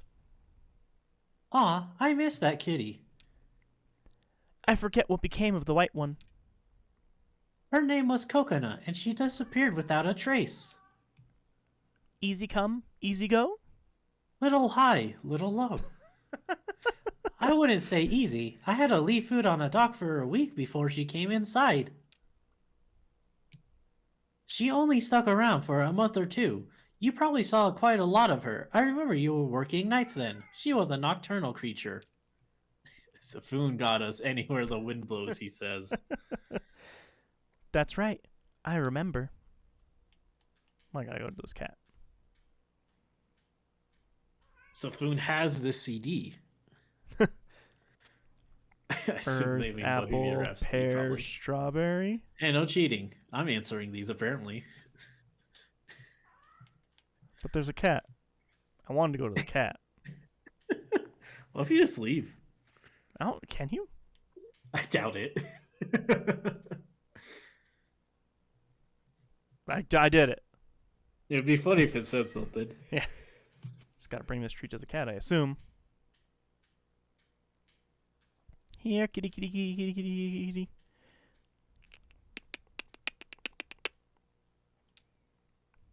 Here you go. Who likes treats? No. Wait, I don't remember this test. Oh, Did we cut this one? What's the questionnaire like? no, this is just... Sometimes, if I can't make it in for a few days, I might leave a note to feed the cats. For the test subjects? How do you know they'll do it? I write it on, university letterhead. Jen, that is unethical. At least I don't use the university property and research equipment to make weird video art. Very well then. I contradict myself.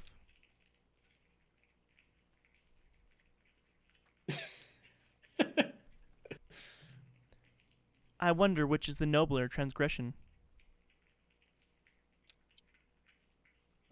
I'll settle that question. It is nobler to feed kitties.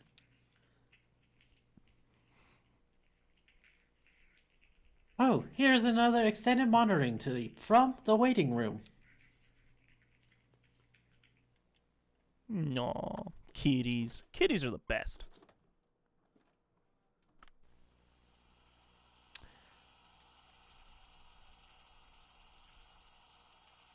Busy night. There he is again, sleeping.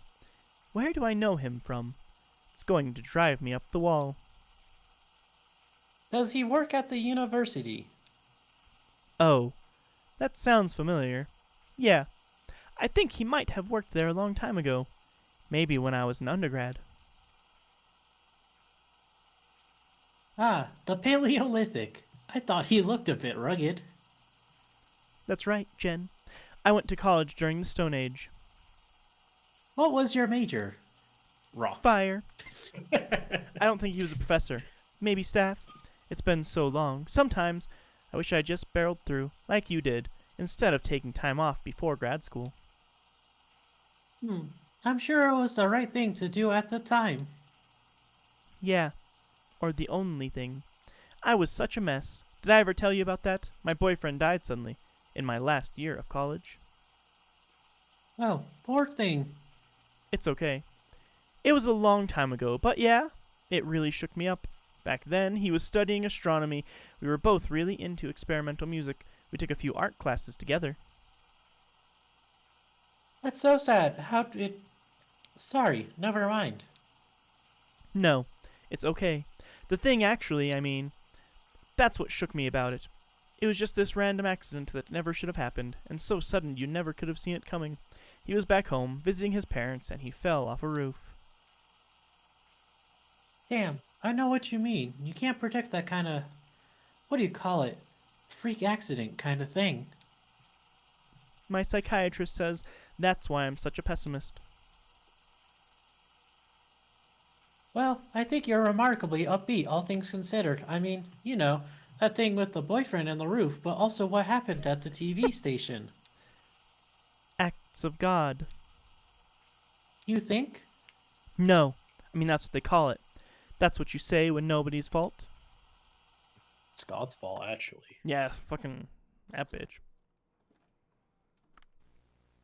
Alright, another room with a bunch of weird tests, I assume. I don't think I believe in that. What? Acts of God. Yeah. But there has to be a word for when something completely shitty happens for no reason, right? I guess it's kind of archaic. Jen flips through the questionnaire. First, please use the blank space below to describe your general feelings about television. If you have difficulty summarizing your emotions succinctly or have too many different feelings to fit in the blank space, you may also use the back of this paper. I have mixed feelings about television. That's accurate for you. You were asked to watch several videos. How many of the videos did you watch? All of them. Speaking of the TV... Oh, that's you. Wait. Speaking of the TV station, you were saying something earlier about that other Marquez girl. Oh, right. I was talking about Weaver. Yeah, what exactly happened to her? You said she left on weird terms? Yes, well... So actually, she just stopped showing up. That was pretty normal. It's all volunteers, right? Community television. Yeah, people didn't really give much advance notice. They just got bored and drifted away. It was more like an art project than a job for most people. Weaver Marquez helped manage the archives, like filling and sorting old tapes of broadcast. I think she was pretty smart. She probably could have been more help fixing equipment or something, but she seemed content just to organize tapes. Nobody ever talked to her much. So when she left, no big deal, but then, a couple of months later, she started getting these bizarre interventions. He started. Television or television on this side? All right. Which television, E? Keep going. Okay, going. Keep going. Okay, keep going. Yeah, keep going. Okay, I'm keeping going. All the way to the back there? This is as far as I can go. Yeah, the table. Let's go to the table. Yeah. It will let me go to the table. Okay. The TV behind the pillar.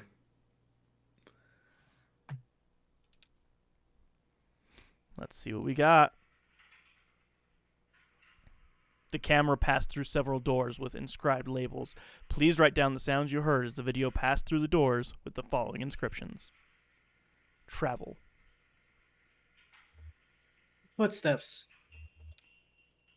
Nourishment.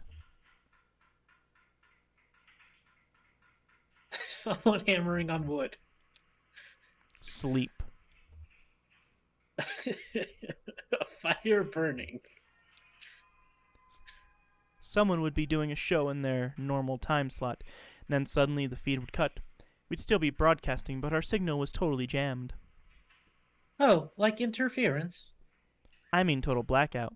Then this video would come on, clearly shot in our studio at some point, and it was her, Weaver Marquez. She'd be standing in the middle of the studio facing the camera.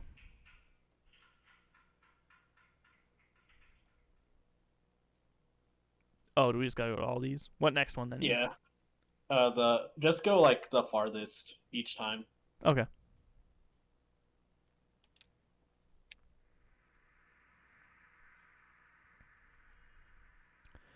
The video began with footage of the outside of a building, and then entered the building. Was it day or night outside the building? It was night. When the camera exited the building again, was it day or night outside the building? It was night. It's a bit fuzzy in my memory, but I do remember the sound, this awful hum. Like that was how she did it. She made a hum so sinister it drove our signal into hiding.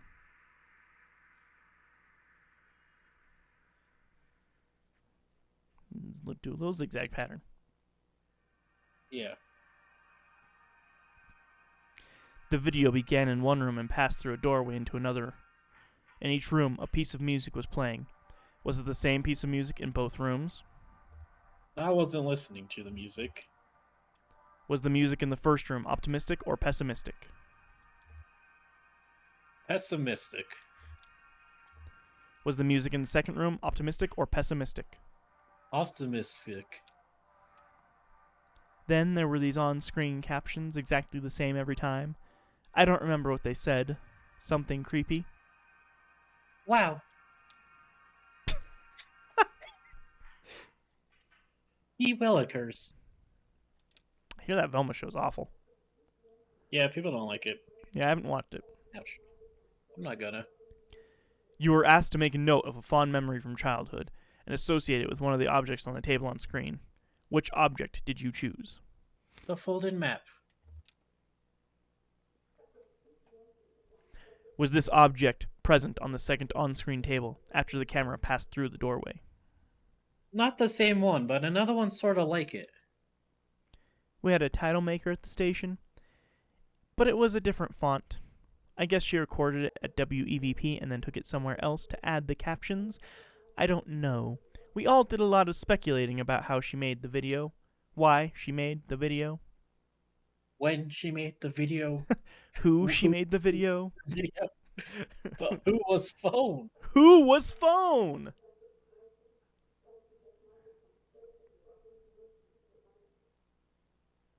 E. Yeah, well, Wow. why not just broadcast it normally? It was community television, right? It couldn't be any worse than Naked Banjo Guy. Obsessed. Yeah, exactly. Some people thought it was a protest or something, but I know she didn't have anything against the station. To me, it felt kind of urgent, like she would have done her broadcast through the proper channels. But something came up. A crisis or something.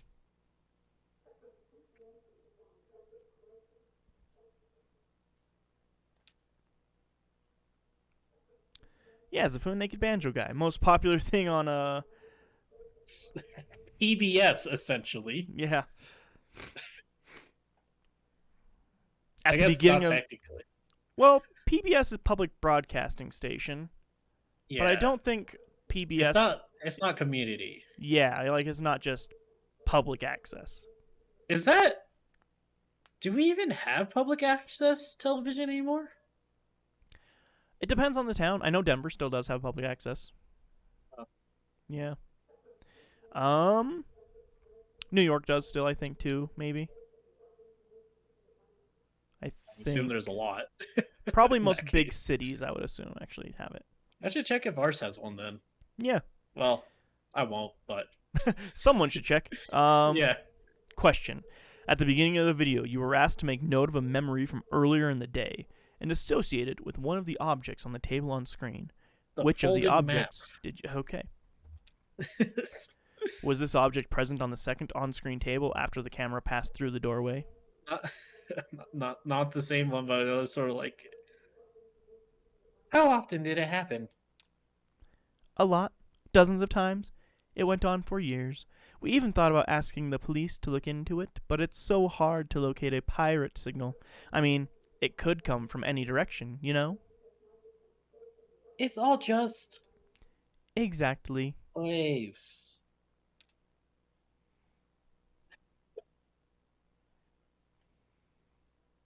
Last television.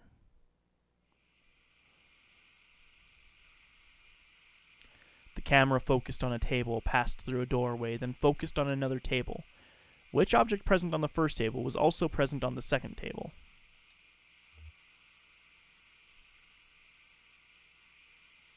This picture was too blurry to make anything out. You should have these VCRs perfectly clean. I am writing my number on the back of the page. Weaver's video showed up again right before the flood. Actually, I think it might have been the last thing we ever broadcast.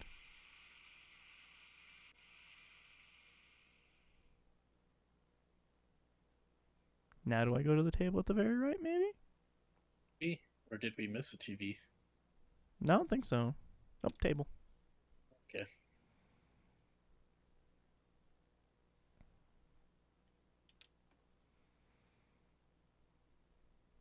Okay. Location updating effect on emotional memory. Subject is disoriented, but not depressed. Probably just came in a little hurried. Of course, anxiety while recalling boredom yielded no new information.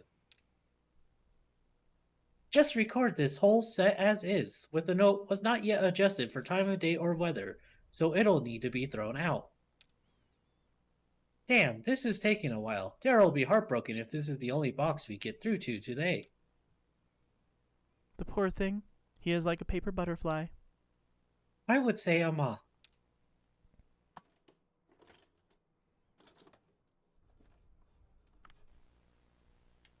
Left or right, E? Left. What? Oh, look. You can read the date. Or, wait, can you read the date? Damn. I can't read it either. It may not have been current. I remember for a while we had a calendar up that was like years behind. I think Daryl liked the picture. Oh, that's crazy having a calendar that's out of date in your, That would in be your place. that would be ridiculous. That'd be It would- so crazy. because huh? it's so useless, you know, like to have it not be the year because it just wouldn't be accurate. It would be ridiculous. That'd be crazy. That would be too much to handle. What was it? Best friends. Every month there was a different pair of animals that were friends. That's adorable. I think I'm going to be sick. You don't remember that? That weird intern brought it from home from, what was his name? Who? Oh, you remember. He was always like, we would make fun of him for... Damn, he's almost completely gone from my brain. So many interns coming and going. I guess I didn't even bother remembering their names. I wonder who was working back then when this was all recorded. Is there a tape of the monitoring room? Yeah, here it is. Oh, before we check that out, did she flip the calendar forward or backward? Backward.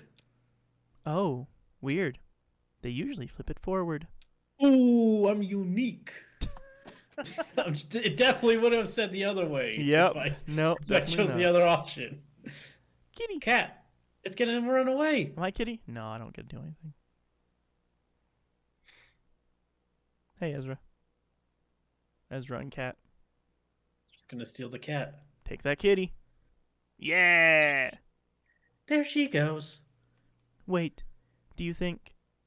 Did she follow them out? Oh, well, here's the last extended monitoring tape from the dock when they left. Okay, very important tape. Whoa. See? Told you he was one of those distillery guys. I guess you were right. These other guys came to pick him up for work, maybe? I don't like how they all hang out together. It's creepy. We hang out together and work together. Yeah, but it's not... They're like more than coworkers. I don't know. I just get this awful feeling whenever I see them. Like I knew them once, but not anymore. Like when they make up a dead person to look like an old photograph of themselves. They're a familiar, sort of strange. Yeah, exactly. There ought to be a word for that. Amy hates any friendships. It's illegal to her. Bye, kitty. They look like nice enough people. I'm sure she's very happy with them. Yeah. So, this has been a bit of a memory trip for you, huh? I bet you didn't expect these tapes to stir up so much. How does it feel for these people to come up again? Weaver Marquise and Wise Will? What was your boyfriend's name? The one that died in college? Charlie. Yeah. It's kind of a bittersweet experience, actually. Like looking at photographs of people who've died Actually, or moved away. it was terrible. People that are gone. Gone, but not forgotten. No, not forgotten. You're right. Not yet. Soon. Da-na-na-na-na. Dun-na, dun-na. Well, Weird, man.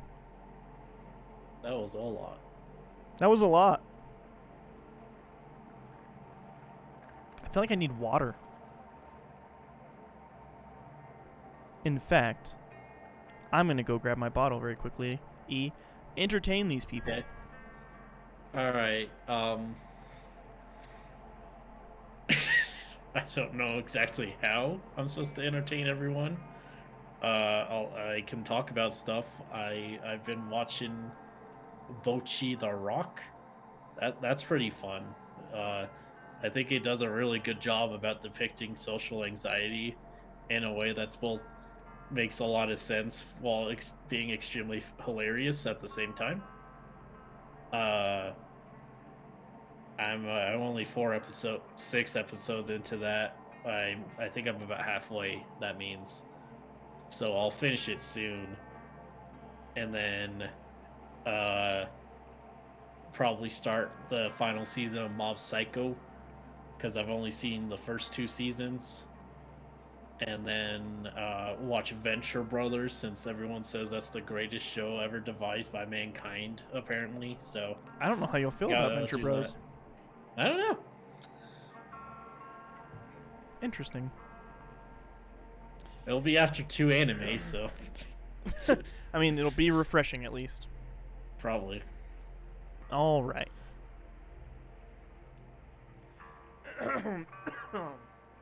Too much water. Okay. Look at those easels and tables on the beach over there. They call it an open air gallery, or probably something more upscale, like al fresco galleria. They say it's a popular design in foreign cities like Paris and New York. That may be true. The appeal is clear enough, I guess. Anyone can wander in and out. There aren't any walls or doors. There's no roof either, just kind of thin cloth membrane. Not quite a sheet or a tarp, more like a drape of rolled out spider web, looking like it might bunch up and dissolve if it ever got rained on. No concern down here for rain. Everybody thinks they're inside just because they can't see the sky, but it's a microclimate down here, and it surely does rain. Right now, they're exhibiting some intimate photographs of small town life. Boone says, Venture Brother is a good show. I think you will like The Monarch. A lot of people do. You'll probably like the Monarch. The highlight of the show is a large print of an old man's face. The photo is titled Walker. His eyes are kind of closing, or maybe opening. Probably closing. Because of the scale of the thing, you can see all the crumbs in his beard. No, not food crumbs. Crumbs from sleeping outside. Reviews have been good. What's that mean? I don't know. I think it's just dirt. That's not just say he's dirty. That's weird though. It's mean. Didn't you say? How is that any meaner? I don't know. He has something on his face worse than food. Could be anything. Could have been anything. He shat in his face. Could have been anything. It's a popular show, probably because of its relevance. The town depicted in these photos was very recently flattened to make way for a big museum project.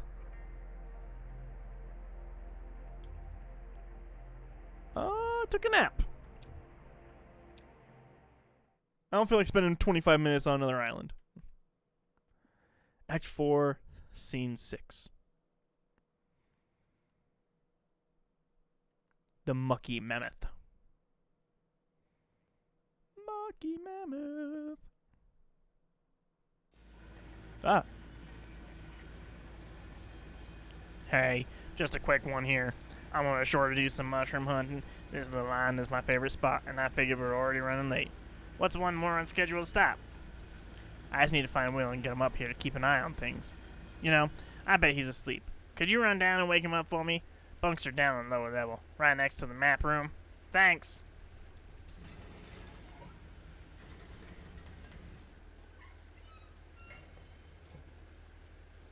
Oh, let's see if this cat sound does anything.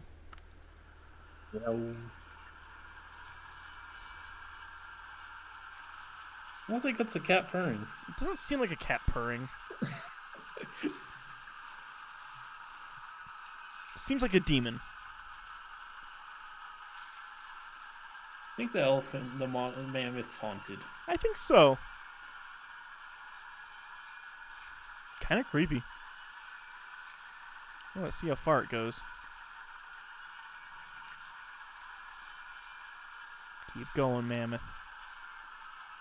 Maybe its head will turn all the way around. I kind of hope so. Am I a man? Or am I a Am Muppet? I a mammoth? If I'm a mammoth, that makes me a muppet of a mammoth. A Muppet of a mammoth.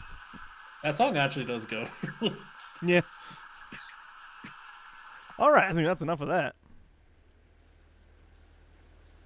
Spoon says sounds like static and gears grinding, at least to them. Yeah, it does sound like that. Sup, kitty? Actually, Jeriah, is all of Saul on Netflix yet? Better Call Saul? Yeah. Not quite. Damn it. The first 5 seasons are. Season 6 is not there yet. Unless you're in Mexico, which is how I watched it. Well, until we get sponsored by a VPN, that won't really work out. Actually, Netflix blocks the VPNs now. Yeah, they do. It's so dumb. They probably got strong-armed, I'm gonna guess. Yeah. And then this year they're doing their thing where if they catch you watching Netflix at a different place, it's gonna kill you. $3 more on your bill every time. Every instance. That'd be awful. That would be awful, but every time it catches you. yeah, that would suck. Yo. A recorded lecture plays from a tape machine next to Will's bunk. And even hinted that he had in mind design for this device as recorded in the diary and sundry observations. The Dairy and Sunders. Why should personalities in another existence or sphere waste their time working a little triangular piece of wood over a board with a certain lettering on it? The whole business seems so childish to me. If we are to make any real progress in psychic investigation, we must do it with scientific apparatus. Again, for Edison, a technical solution to every problem. He goes on to suggest the parameters for the apparatus, and yes, a question in the back. James, your student E. Yes, this idea of personalities lingering after death does appear to be in conflict with Edison's theories about what he called life units, the subatomic entities that animate matter and then scatter to other configurations when a person passes on. But given Edison's emphasis on memory and cognition, remember we're talking about the inventor of the phonograph, and his colorful description of the swarm of interchangeable drone-like, Edison even uses the word proletarian. Life units animating the human mind, his theory naturally posits that any individual life unit passes on its own some fragment of memory.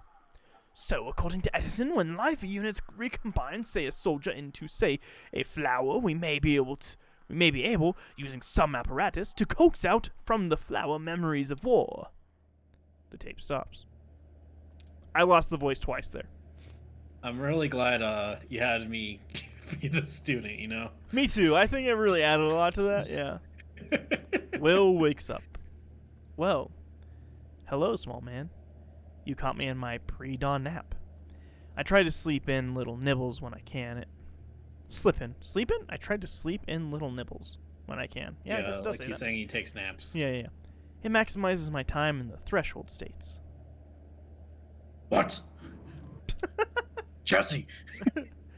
Oh, you know, the half asleep, half awake, in between places. I play these old taped lectures during my little nibble naps to absorb the information more easily. It's pretty effective. I wish I could do everything half asleep. Can't say I learned very much now, though. I may have been too busy drawing a vivid narcotic fantasia aboard the... But those are always the quickest to dissipate. I'd better tell you about it now before the spell's broken. Will takes a deep breath, focusing on the task of recalling his dream. I was small. Not a child. An animal, maybe? I patrolled the corridors of a great iron ship, searching for scraps and mice, I think, and crying. Always a weak and mournful mew. Other crewmen slumped in odd corners or lay drunk on the deck. The halls smelled of shame, defeat, and rock gut corn whiskey. They dumped the artillery into the water, tore their flags into cloth scraps, and made handkerchiefs to bury their sobbing faces. They drifted on Lake Lethe, drinking the cold black water and eating eyelash fish, raw when they at least ran out of cooking fuel. When they at last ran out of cooking fuel. They seemed in their despair to forget even language. After an interval of years, the ship crossed a threshold into absolute silence. Silence except for my hopeless whimpering cry. Anyway, that's all I remember. Or you had a bad dream. Oh, no, not bad. Unsettling. Puzzling. But thanks for your concern, Doc. Well, I've got a stew to start. You may want to hurry back above deck. I believe we're about to pass the Bat Sanctuary. It's quite a thing to see.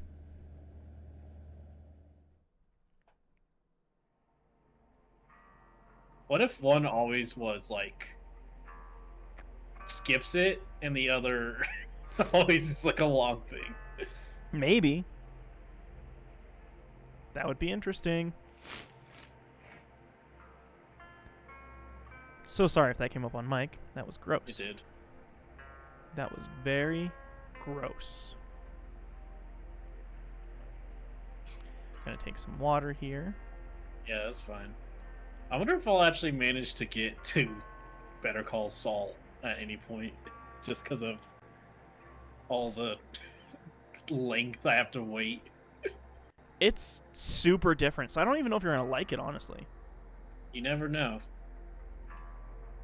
I mean, you didn't seem to think I would like Breaking Bad. I didn't. I didn't think you would like that. That's very true, actually. Let's see. Yeah. Breaking Bad's definitely the best live action show I've ever watched, but considering I think literally all the others are sitcoms and one season of Fargo. Yeah, that's fair. I think it's fair. Yeah. But I don't know, maybe Malcolm in the Middle is above Breaking Bad.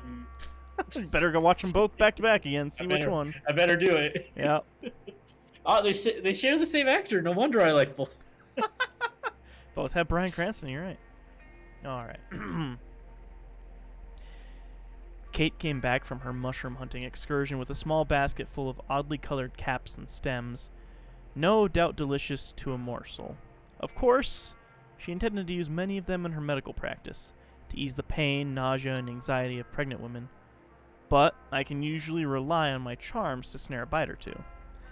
I have no preferences when it comes to mushrooms, by which I mean that I treat them all interchangeably. I prefer to not know their names or qualities before I cook them up and eat them. It's useless, after all. They escape your erudition, as the fella says. That's a good mushroom hunting island, I guess. It's plenty damp, and they've got the cypress trees there to grow on. Of course, they're not indigenous. The cypress trees, I mean. Everyone down here seems to agree that they were planted as some kind of a marker or memorial. Most people will tell you they've got a distant relation or acquaintance who helped dig a hole or water a seedling. But nobody remembers what it was all for, and nobody left a plaque or anything. It's a shame. Looks like it must have been a lot of work. Well, at least we have the trees. And the mushrooms. Y'all.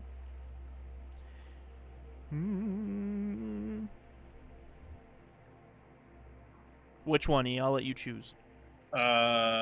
Mushroom soup. Knew you were going to pick that.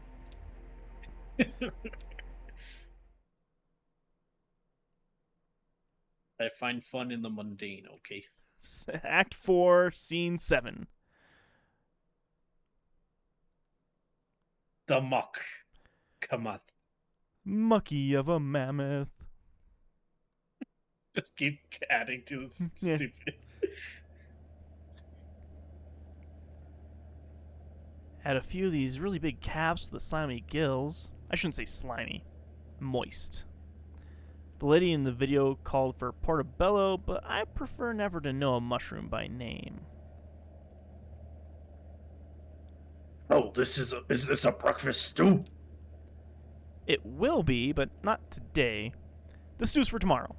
Has to simmer all day. Some things are just better done slowly. We've added the anonymous mushroom, so next I've got the recipe video on pause next door. I used to follow a recipe I learned from Ida herself, the best cook you're going to meet on this river, of course. Had a few secret ingredients. She has the good sense to preserve some mystery around her cooking. Better for business. Ida is so shrewd, she swore me not only to secrecy, but to ignorance. Ida promised to forget the recipe just as soon as I cooked it. Let me tell you, it's not so easy to forget something on purpose as you may think, my friend. Not so easy. Not easy, not hard, not greasy, not Cheesy. lard. It ain't easy being cheesy. This doesn't sound like a cat purring at all. I think that's the point. Oh. I'm pretty positive it's not supposed to. Oh. I could be wrong, but I don't think I am.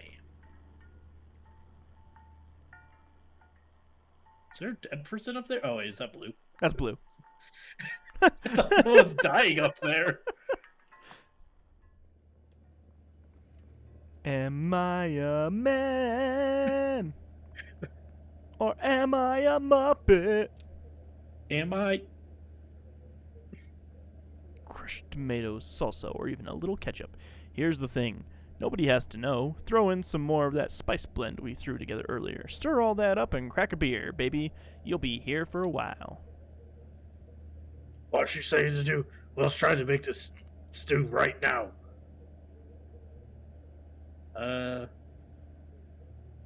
For this, she was talking about what type of mushroom to use.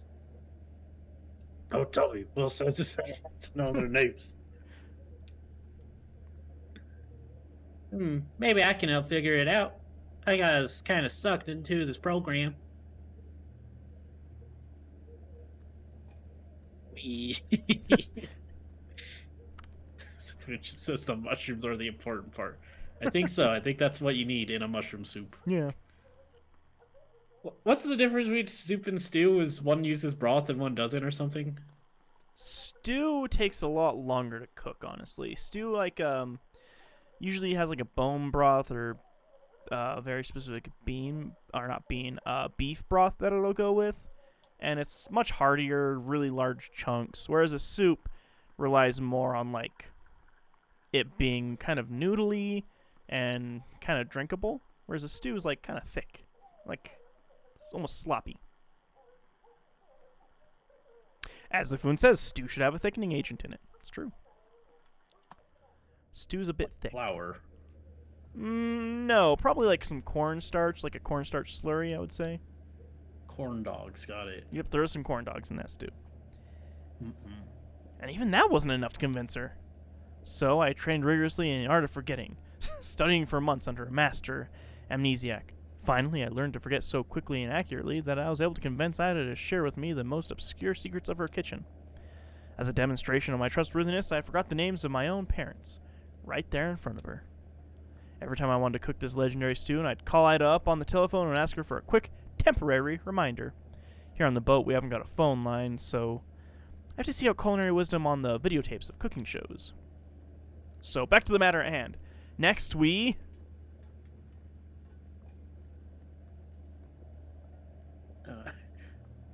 Did you already make the spice blend? Oh, it's you. I thought... Never mind. Hello. Well, I don't know that it qualifies as a spice blend, but I spilled the salt in some of Kate's herbal tea here. Hey there. Could I ask you? It's changing every 10 seconds. Wait, why are you cooking? We're stopping at Salmon Eyes in 20 minutes. It's for tomorrow. Froze. Oh, well, just don't forget about it this time. I'm not scrubbing up any more boiled over sludge. Sorry, listen, I have a favor to ask. There's a package for the telephone exchange, and I can't get the mammoth back there. Could you deliver it for us? That guy I mentioned from the TV station, Dashiell Morris, works there now. Thought you might like to chat with him anyway. Thanks a lot. I've got the dinghy all ready to go. Maybe take your friend with you?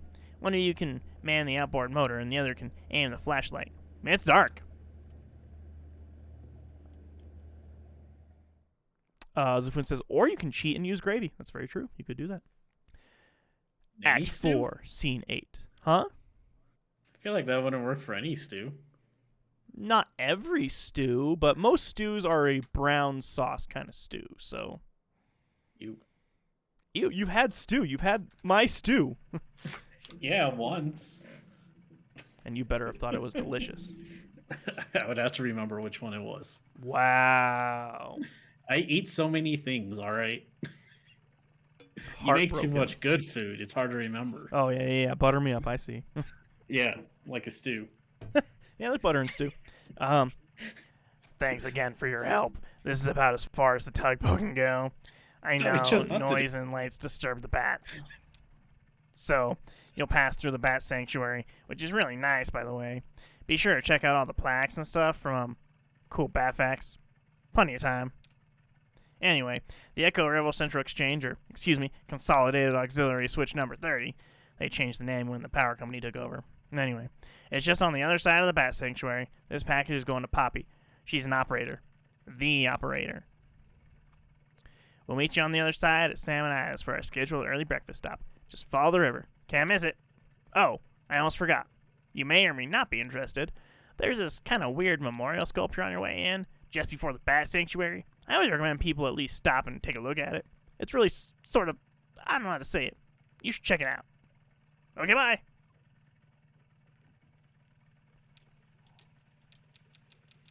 Flashlight. On, No off, flashlight. Light on, off, on, off. Oh, hey, I control the flashlight. Hello, light.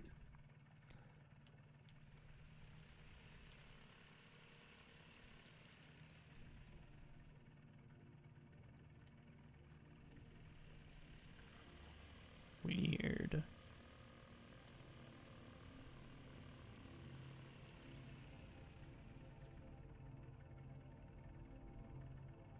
What is that? Telephone wires. Yeah, it kind of does seem that way, doesn't it? Sam just says stew. Stew. Whoa, are there people in this water? Oh, there's cups of stew.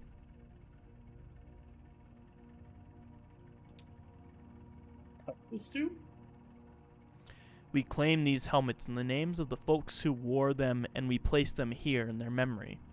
But also as a spit in the greedy green eye of that power company who brought up our old mine and traded our brothers and sisters' safety for a little more yield, but only yielded 28 good men and women dead when the walls collapsed and the tunnels filled with water. Their lungs were black, but now they're washed clean and full of water too, and swept through hidden tunnels into some awful cave we never will find. And so we guess the water buried them for us to let this here be the marker for their grave. And if any son of a bitch from that power company wants to take back these helmets as company property, just you try it and see what will happen. I think you're supposed to yell at this. Oh, and if any son of a bitch, I'm not gonna yell. It's too Marty. It's not. It's too late. Yeah. Hey, Elkhorn.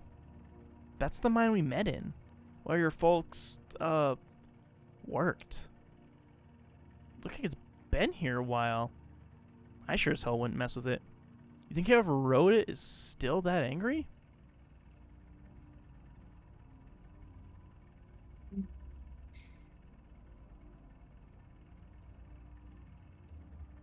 E? Sure, angry. Mainly just hurt. I was thinking. Oh. Come on, let me think. Come on. Yeah. Everybody's got their own way, I guess. This probably stirs up. I mean, how do you...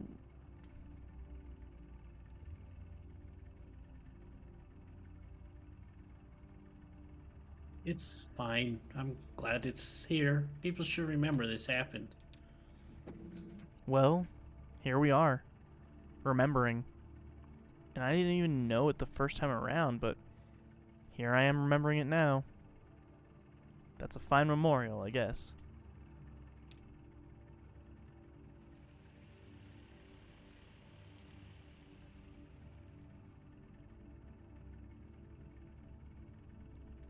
Can't believe the power company flooded the caves for fun.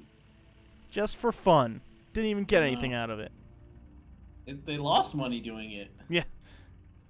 I mean, sounds like a corporation, if I'm being honest. What are you doing, flashlight? Figure it out, mate. You're the one with it. Yeah, well, it's weird. Oh, hey. Friends.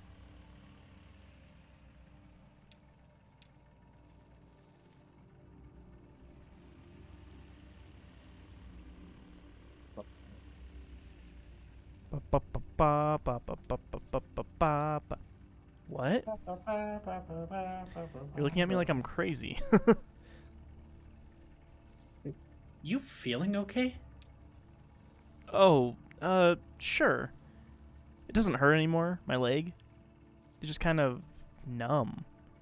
Like it's not there. My shoulder, too, actually. That's an old one, though, from an accident. I'm lucky I just had some nerve damage there. Probably should have been a lot worse. You know, those guys from the distillery are just making the best of a bad situation, just like the rest of us. Hey, one of them said to me earlier they could even help me take care of these medical bills for my leg, you know? Get it all together on a plan, consolidated. What? When did you talk to them about that? Oh, they're around. They're pretty much everywhere you look on this river. You really haven't noticed? Anyway, I have a feeling it'll all work out. Even this delivery? Yeah, we're almost there, right? Hell, at this point, I bet we could just take off the parking brake and that truck would roll into 5 Dogwood Drive by itself. Listen, that old truck I've been driving belonged to my boss, Ira, Lisette's husband. To be honest, Ira didn't like me very much, but somehow Elias got it into her mind that he would have wanted me to have that truck someday. Maybe to make up for all the yelling he did, or maybe so his ghost could hold it over me. Just one more thing to feel like I owed him for. Anyway, they got their own trucks at the distillery, and now that the antique shop is closing up, I've got no use for that old truck. I was thinking you could take it.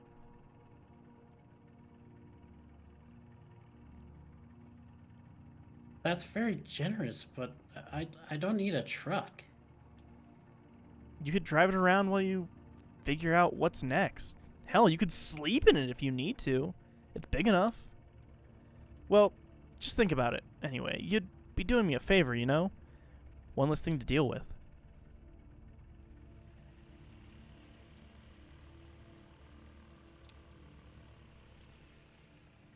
Visitors to the Echo River nomadic brown bat artificial hibernaculum and sanctuary are asked to take extra precautions in order to prevent the introduction of foreign fungal contaminants and the spread of white nose syndrome. Please do not visit the sanctuary during the same day in which you visited any cave known or suspected to host bats infected with white nose syndrome. Please do not leave your vehicle. If you must leave your vehicle, please remove shoes, clothes, jewelry, headwear, and eyeglasses to ensure you do not bring any foreign spores ashore with you. Please do not touch any bats or structures.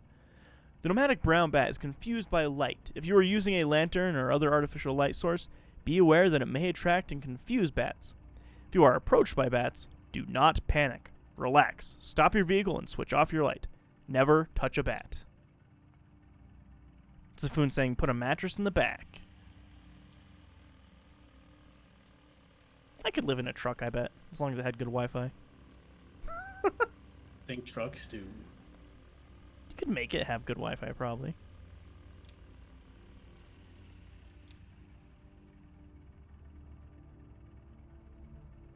Yeah. I also like a truck, you know, not like an RV or anything. No, just a truck. I want to live in a truck. Straight up a truck. This bat's gonna fuck me up, I bet.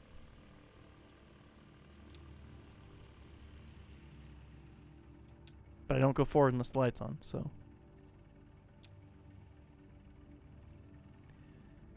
Bat fact!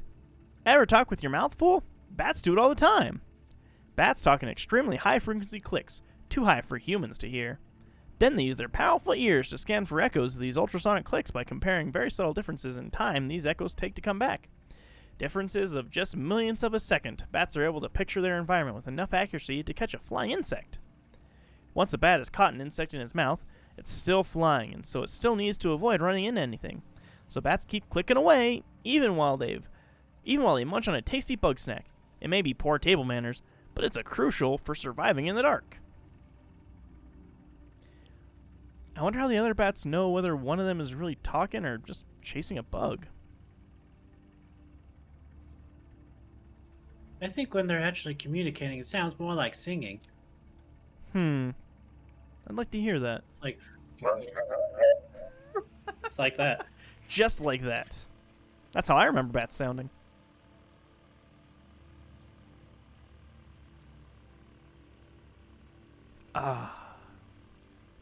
H2O.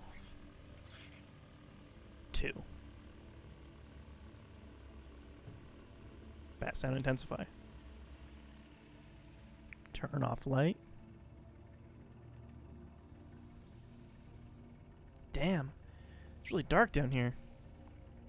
Are you still there? Touch his shoulder. Oh, there you are. I hope that's you. I was just thinking about my ma. I guess because we were talking about your folks a minute ago. To be honest with you, I don't think about her that often. Your cousin brought her up earlier, and she's just been on my mind. It's good your folks have a memorial. A lot of people... Nobody remembers them when they're gone. You mean like your ma? Oh, no. She would have hated that. I don't know what I mean.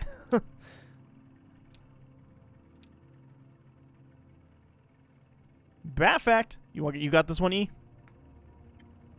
That fact, the nomadic brown bat natural diet mostly consists of moth and other small insects that breed along the river. Here at the artificial hibernaculum in Sanctuary, we use a combination of chemical snares and ultrasonic wards to repel any potential contaminant-bearing insects, and with our own locally bred and spawned hypoallergenic anti-Semitic pseudomoths. We call the quality destroyed itself. Can't finish it. All right. We call the little gray nothing moth. You may be thinking that the other moths and insects the nomadic brown bat would have been eating are very much relieved that their natural predator has found another food source. Not so. We've installed netting and highly effective moth traps along the river where the nomadic brown bat normally hunts to balance their escape from the food chain. But eating moths isn't the only systematic contribution these bats make. They also produce a potent fertilizer in the form of guano that helps plant life thrive along the Echo River, the shore of Lake Leth. In order to minimize the sanctuary's impact on subterranean agriculture, we collect that precious guano here at the hibernaculum and manually distribute throughout the caves. It's a full-time job. Sounds like a lot of work. They eat fake moths? Yeah, hypoallergenic antiseptic pseudomoths. The little gray nothing moth. Well, a lot of people eat fake food, right? Food taken apart and then put back together so it looks and tastes like something they remember eating before. Even if they never really did.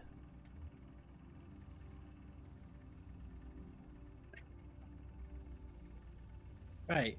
It is reassuring to know someone's taking care of everything for these little pets. Yeah.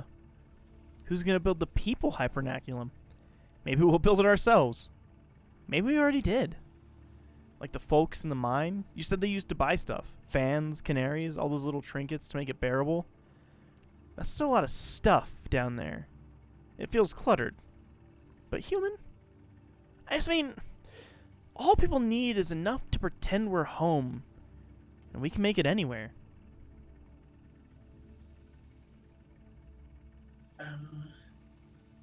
You get kind of philosophical when you're drinking. Did anyone ever tell you that? Yeah, I guess I do. Nah, this is nothing. I used to have this drinking buddy who would get loaded and tell the weirdest damn riddles like, which is more musical, a truck passing by a factory or a truck passing by a music school? Count your blessings. What? I have no idea. What's that supposed to mean? I don't know. Hey, Blue's with us, though. The truck falls in the woods and no one's around to hear it. Does it Is still the make radio an on? engine? That's a cool tree. I want a tree just like that.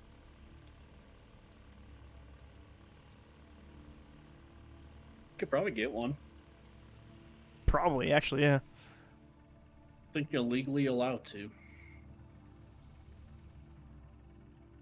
Better hang on a minute. Feels like there's one kind of hovering right over me. They don't really hover, though, do they? I mean, how could they? I guess a lightning bug will hover by beating its wings really fast. Maybe they can do that, too. I used to watch lightning bugs in the evening, out at the edge of the woods. Lisette's kid Charlie, he loved them. You know, he ended up going to college and studying astronomy, and I like to think he got his love for stars from those nights watching bugs. Anyway, me and Charlie, sometimes we try to see one of them up close. You lay in the grass and you have to be totally still for a while, like one of those wax sculptures. Don't even breathe. Like this. Oh, you can't see me. I was doing the watching lightning bugs in the grass face.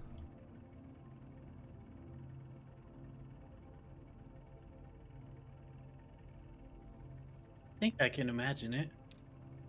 Yeah, you've seen it already when I fell in the mine. Kind of stunned, in shock. Hey, who were you talking to earlier when we met in the mine? You were on the phone with someone. I forgot about that. Just a friend.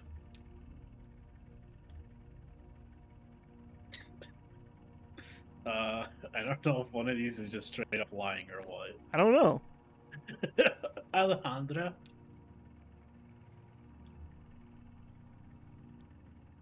He has kids now, so we don't talk as much.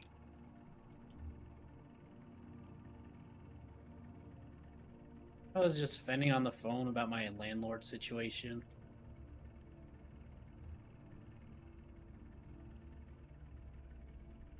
He didn't really have time for it. Busy doing other stuff. Actually, I hate talking on the phone. Yeah, I try not to use it. I like to see someone's hands when they talk. Most people never learn how to lie with their hands, so anything you see there, you can pretty much take for the truth. Like when they flip you off, Yeah, you know they're true. that's a pretty good tell that they really hate you. Like, really, though. They're not even lying about it. When's the last time you've like unironically flipped someone off? Like not to like a friend or a family member as a joke. Christmas week, actually. Like last Christmas week? Yes, the most recent Christmas week that we had. It was Sam's neighbor, and she kept staring at us through her window, and so I flipped her off a whole bunch because she just kept staring. Fair enough. Yeah. White noise syndrome is still largely a mystery. We suspect that the white fungal growth which appears on bats' faces and wings irritates and confuses them, causing them to awaken early from hibernation and venture outside, depleting stored energy they need to survive through winter. But biologists are nowhere near curing the disease. It spreads quickly and is highly fatal. In this way, white nose syndrome has drawn some comparisons to colony collapse disorder, as suffered by bees. White nose syndrome and colony collapse disorder are sudden, violent, and mysterious. Will honeybees and the nomadic brown bat be two more lost species, wiped out in the geological blink and forgotten to natural history? It's possible that a cure won't be identified in time, so the sanctity of this artificial hibernaculum is our best hope of preserving them. As you leave the Echo River nomadic brown bat hibernaculum and sanctuary, please make sure your vehicle and clothing are free of hitchhikers. Too bad. So sad. And you flip it off and jump into the river. Seems like you don't want to be in this river, you know? It seems kind of... It's probably full of bat shit. Yeah, probably not great for you. Definitely not good for your lungs. I can probably attest to that. Actually, when I went to Mexico, we did swim in a river that had like a bunch of bats. It probably also was full of bat shit. Oh, how'd that go? You dead yet? I don't think so. Oh, that's good.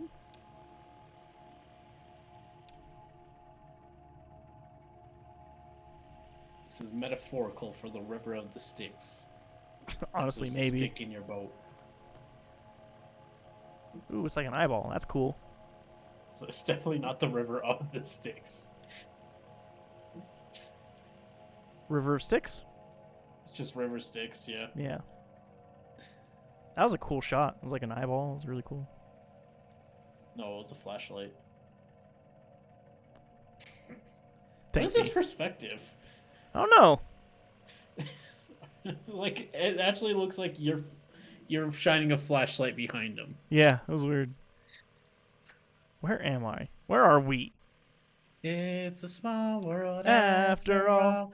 It's a small world. And Small then world. you just I see don't people think I've making ever actually babies. been on that. I don't think I've ever actually been on that ride. I know I haven't. Careful up there. Can't drive your new truck if you slip and break your legs. You too. Try not to make any more bad deals while I'm gone. I'll just be floating along down here. I just mean keep your eyes open and don't look back. See, it's metaphorical for the Greek thing. All right, yeah, I Forgot the remember name of that the chapter story. in the newest God of War. It Yeah. says the Greek thing. That's actually the subtitle of God of War.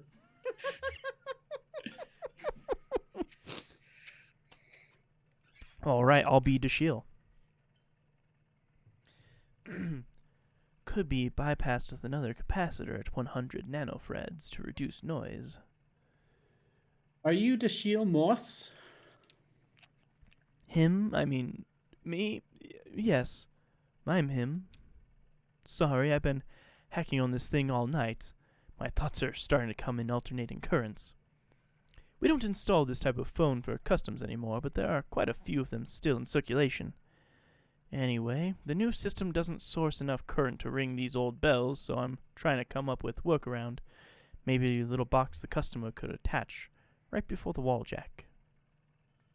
A bit of a circuit geek myself. I bet. I mean, you Bet. see... Just hands over all the stuff. You seem very comfortable with electronics. Is this your first time down here? Yeah, I can tell. Your eyes can't quite adjust to the light. It takes some practice. Believe it or not, I've been coming here since I was a kid for one reason or the next. Back then, this place was a train station. It's true! They had bats then too, but they were considered a nuisance.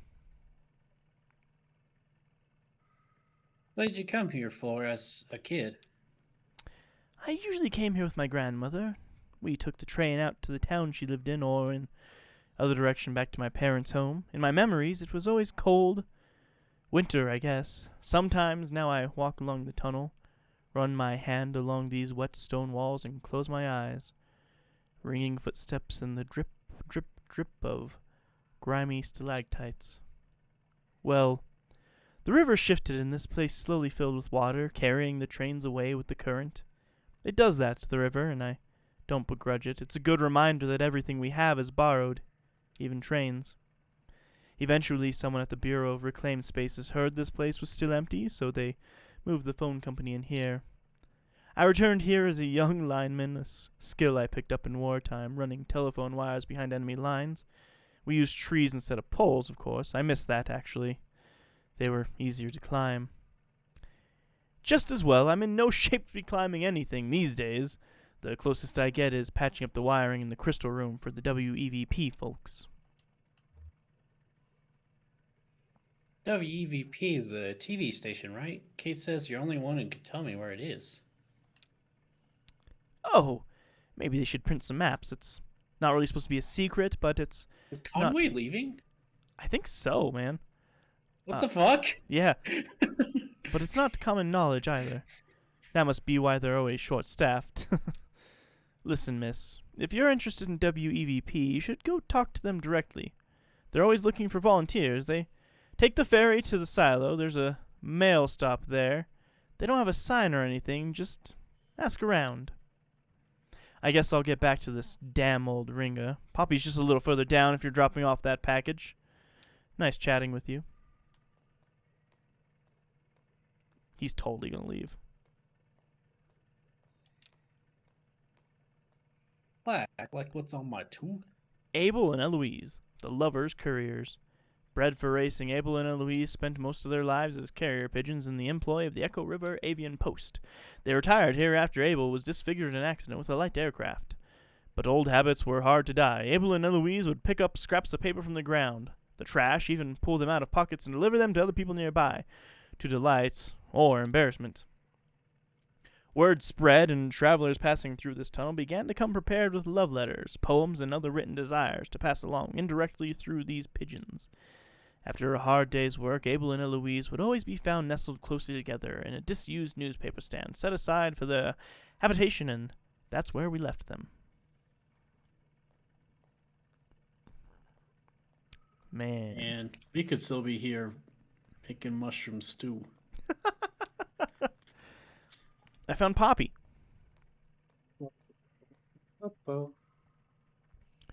Just set her right over there, by the lamp, sweetie, thanks.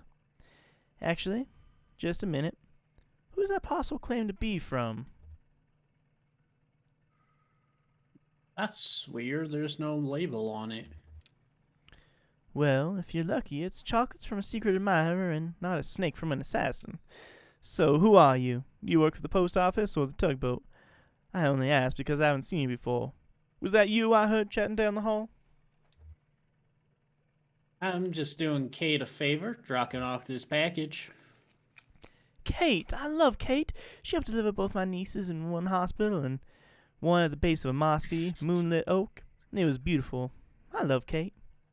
I think Loretta's granddaughter used her too. Oh, Loretta used to work here. Actually, I think quite a few of our former operations have relied at some time on Kate's services. Well, now I guess they'll have more time with their little ones. As you can see, all their chairs are empty.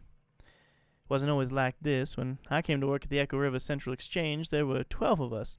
Loretta, Edna, Meg, Kara, Marie, Lois, Liz, Hester, Angie, Wilma, Connie. I was number 12. Connie and I were hired on the same day, but she showed up early.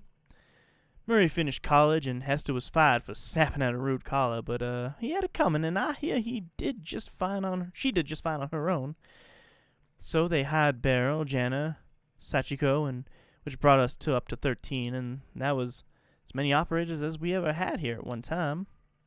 The power company came along, buying up all the lines, and one day they took the exchange as a throw-in, like it was nothing. Nothing! They started phasing us out. Edna, Meg, Kara, Lois left on Friday evening and were asked not to come back on Monday morning. Beryl saw writing on the wall and quickly found employment at a private PBX.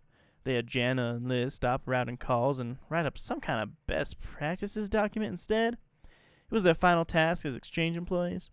Some of the girls were reassigned to other divisions. Connie, I think, was checking residential meters. Sachiko and Wilma were moved into energy sales, cold calling businesses to see if they needed to upgrade their electricity plan.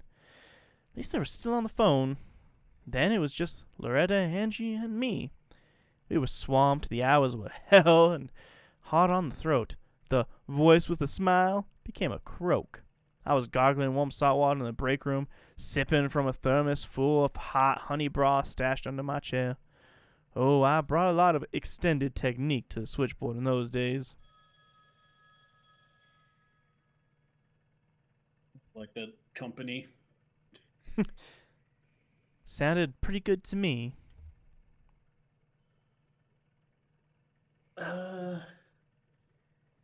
He's got the voltage to I. He'll burn out the relay. So, where was I? Extended switchboard technique. Right. It was all about timing your breath. Some girls got lightheaded doing too many calls in a row with that upbeat, dynamic inflection. They made us keep everything intelligible. It was very physical.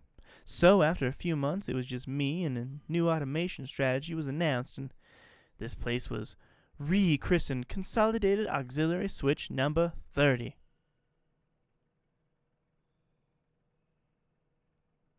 If it's automated, what do you do here? It's not fully automated. There are still gaps in functionality that need a human touch. And, It really is all about touch here. Sound is a vibration, a touch you feel in your ear, so my voice is my touch.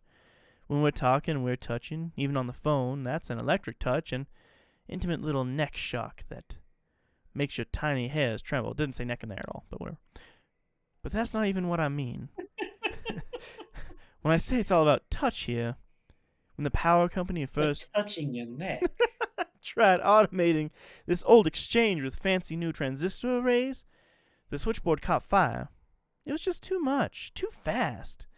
So they tried using some clunky old mechanical relays, but then the calls were getting mismatched and out of sync. It was a nightmare. Their technicians determined that the phone system down here had been designed ad hoc over decades around the specific tempo of its human operators. So, short of replacing the whole thing, not to mention all the writing they'd have to work out the exact timing of every little human gesture that goes into routing the phone call. And that, officially, is my role here. I run the switchboard for the whole exchange. Once the work of 12. I'd like to remind you they have some kind of machine somewhere that tracks how long it takes me to do each little thing. The caller never hears my voice now. They dial, my little indicator lights switch on, and I make the connection. Do you miss talking to callers? Oh, there's something that bothers me about the process, besides the fact that I'm training my replacement, who isn't even human. Here's what I mean. How long do you think it should take to time my every move and recreate that timing in an automated switchboard? Rough estimate.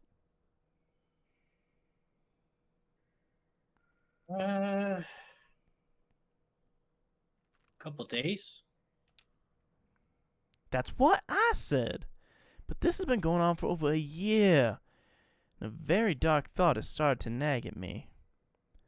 What if there is no cheap machine that's going to replace me?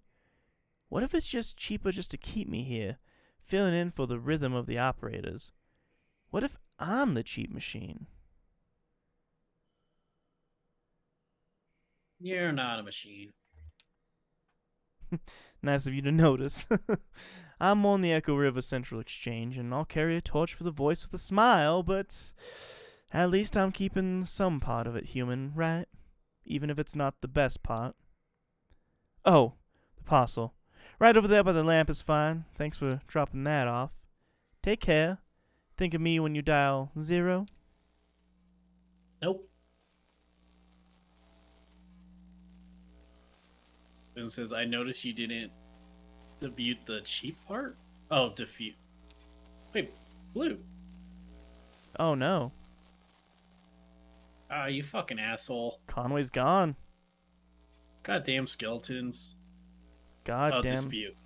Goddamn skeletons. That's actually kind of sad. Fucking skeletons every time. Always skeletons. It's always skeletons. God damn it. That's actually like a really subtle, sad moment. Huh? Yeah, she's trapped there forever. I don't know if she's trapped there forever, but he's abandoned everything. Whose fault is that? Skeletons. Skeletons. It's always skeletons. She returned on the dinghy alone. She had a strong and sudden urge to shut the motor off and let the current take her. But she couldn't work out where that impulse came from, so she did her best to resist it.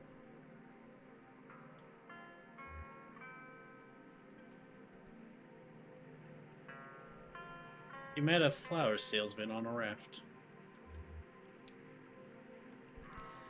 They floated alongside in buoyant pots, bobbing untethered.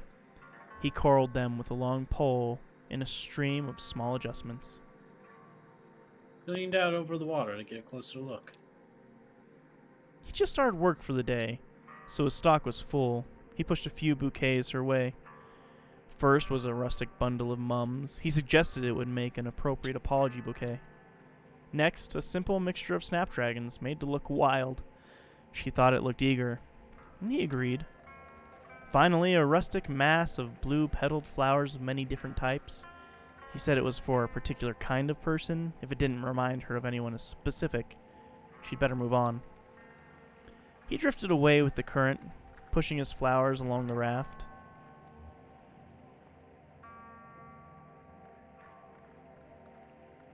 Painter shipwrecks. He never worked from photographs, so his paintings could be divided into two categories. There were the ones he painted from life, and the Echo River was a very good source for these because its currents were so unpredictable and the tunnels so dark. He rendered these in oil paint by lamplight, working for hours cross-legged on the porch of his houseboat/studio. Then there were the ones he painted from memory, mostly the memory of a single wreck he encountered as a much younger man, picking up litter where the coastal highway cleaves to the rocky beaches of Northern California. These were done in watercolor. He preferred to work on them in the morning, in a room he rented near the airport in Louisville. He had some postcard-sized sketches in charcoal, too, of the Iron Pariah. It wasn't a wreck exactly, but it felt right. He tried to scribble one down every time he encountered it, though it was so unpredictable, and he was so focused on details, he usually just ended up with a handful of inscrutable marks. Family of 5. The boat was loaded to capacity with black plastic bags and a few larger pieces of furniture wrapped in a blue tarp. 3 paddled, the 2 adults and the other child. The 2 younger children slept. They'd been traveling all night, first by car and then for the last few hours by boat. Hungry and tired, they didn't plan to stop until they reached West Virginia, where a relative had offered to take them in. But the adults were happy to take a break from paddling in weary silence. They asked her about her river journey. Told them about the memorial. They were sympathetic, no minors in their family, but he was once injured at a warehouse job and had to fight for disability pay. They knew what these companies were like and what it was like to have to assert your humanity to them. They wished her well and paddled on toward West Virginia.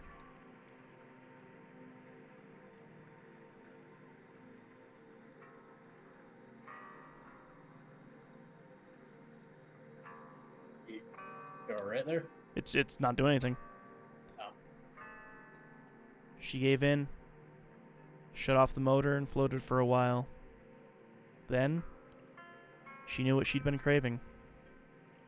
A moment of silence. I wonder what happened to Blue. I don't know. Maybe she has Blue. I mean, it said she came back alone. That's true. You're right. Then the boat sinks. It's completely downer ending. We got the bad end. This ends on Act 4. Says That's how bad we did. Says you got to restart, mate. You fucked up. You did it wrong. Sam and Ida's. Sam's still in chat. Is Ida? I'd prefer a better name. Hey! Oh no, her name's fine. It's fine. Oh god, is this the play? Fuck me if it's the play, man. It's the same exact words, too. Swear to God, if it's the play, I will cry. So yeah, I don't think she had Blue. No, she doesn't. Man, super downer right there. I blame you. You should have not been so alcoholic. Yeah, probably, actually. That's what I always wonder about games like this. Like how much does it matter? Is it actually? Yeah. Yeah. Just in time. We've already finished eating, but we're about to place a to-go order for Clara. She's back on board, getting ready for her show. Take a look at the menu. I'm sure there's something you'll like. Ida is a bit of a local celebrity. For her cooking, I mean. Hey, Ezra's just talking about you. He's around the corner playing a video game. Maybe let him know you two are back. Well, where's the old man, anyways? Dang, he's grown so big. That would be hilarious, actually. Oh, bad luck. You'll get it next time. Hey, got a quarter? He's almost got this. It's true. Sure. I have 1/4. Thank you. So, where's... He left. Oh, okay. I have to say, I didn't know him very well, but he seemed like the kind of guy who was always on his way to somewhere else. Yeah, I'm gonna go sit down. Cool. Food is good here. Think everyone else is finishing up, but you could probably get something to go. Alright, Claw Maestro. Let's give it another shot. So, let's see what's on the top of the pile here. There's a stuffed octopus, a plastic bag full of clamshells, a cowboy hat, and some big headphones. That octopus has a leg wrapped around the boombox underneath it. The shells are pretty clear, but the claw can really grip the bag well. The cowboy hat is in the corner, so it's kind of tricky to tell if it's wedged in or not. Those headphones might be a good bet, but I can't see the cord. Could be wrapped around something. What are you going to try for? I could get the octopus. Well, alright, I admire your confidence. Okay, when I put this quarter in, you'll have about 8 seconds to grab your prize. The octopus is square in the middle. Let me know if you need help lining it up. I've got a slightly different view of the field from here. Ready? Here we go. Johnny inserts the coin and the machine awakens. 8. The claw hovers in front left corner of the machine. Right. 7. The claw hovers halfway across the front of the machine. Up. 6. The claw hovers in the center of the machine. Does this look right? Yeah, it looks good to me. Go for it. 5. Drop it. Pushes the button to drop the claw. The claw drops. It grabs the octopus. The octopus is attached too securely to the plastic boombox beneath it. It slips from the claw's grasp. Ah, no good. I had a feeling that octopus was a little too comfortable in there. Hey, listen. Sounds like that old man you were following around, I guess he had to leave. I should go with them. Oh, no. It's not a good idea. It's not a place for kids where he's headed. Anyway, I don't know what kind of plans you have now, but if you need help figuring out your next move, you can always talk to me and Miss Junebug. I just wanted to make sure you know that. Going to do. What? I don't know what I'm gonna do. Oh, Come on, you couldn't tell. me neither. You're in good company. Hey, maybe we still have time to poke around this place a little. They have some pretty wild stuff in here. Check under the claw machine, see if there's another quarter. I bet we could get the octopus now. I'm not controlling anything right now. Hey, did you see this? They keep a table full of fake food over here. Never known why. Actually, I think it might be real food coated with shellac or something preserved. Oh, and look! This tentacle-looking thing is half-eaten. This is someone's meal that they didn't finish? I dare you to take a bite. You first. Okay. Okay. Okay. Whoa, hold on. I'm just kidding. If Sam and I had to preserve this half-eaten meal, it must have been pretty important to them, right? Maybe it belonged to someone they care about, like a beloved uncle who had a mid-meal stroke, so they kept it in his memory.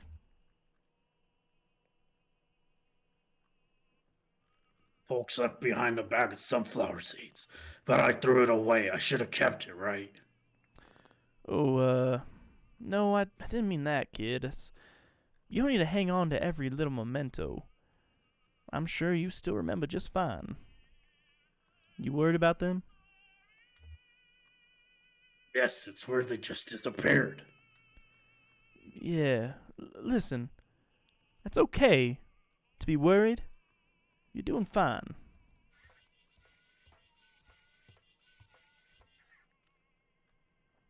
Weird. Somehow I thought it was his truck and delivery and all. It was. That's what she's saying. He just left it behind.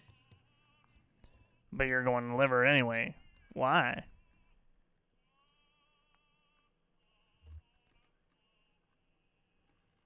Somebody's waiting for those antiques. Have you got a name or just an address? Maybe it doesn't matter, even having discharged all that whatever it is into the lawn. I'm sure you still have fulfilled your friend's obligation. Johnny and I will help you unload when you get there.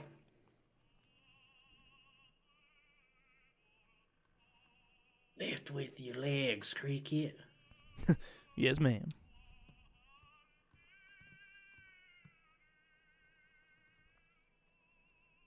So, how was everything? How was the sweet cave snail? Devastating. You're a killer, Eater. Well, I can't take all the credit. Sam came across the whole cave snail colony down there about a year back and been leaving rock candy for them to gorge on since. We just started harvesting earlier this month. Yes, it's all about patience down here. Everything grows more slowly in the dark. There's a fish in Lake Lead that lives 200 years, and its flavor profile only develops at about 27. Got a pot of bones in there that's been stewing for at least a week. I don't even remember why I put them on. Come to think of it. Jeriah, when does the flavor profile develop? Pot of bones in there that's been stewing for at least a week. I don't even remember why I put them in there. About 75. What did I say? 27, I think? Well, that's just wrong. Come to think of it, I don't even remember what kind of bones they are. Oh, we need one for the road. Clara said she wanted, something primordial, she said. What does that mean? Rock.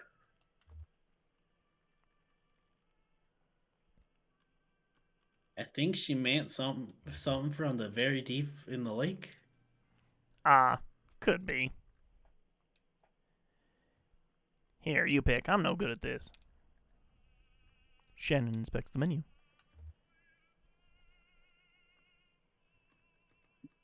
She'd probably like turn the page.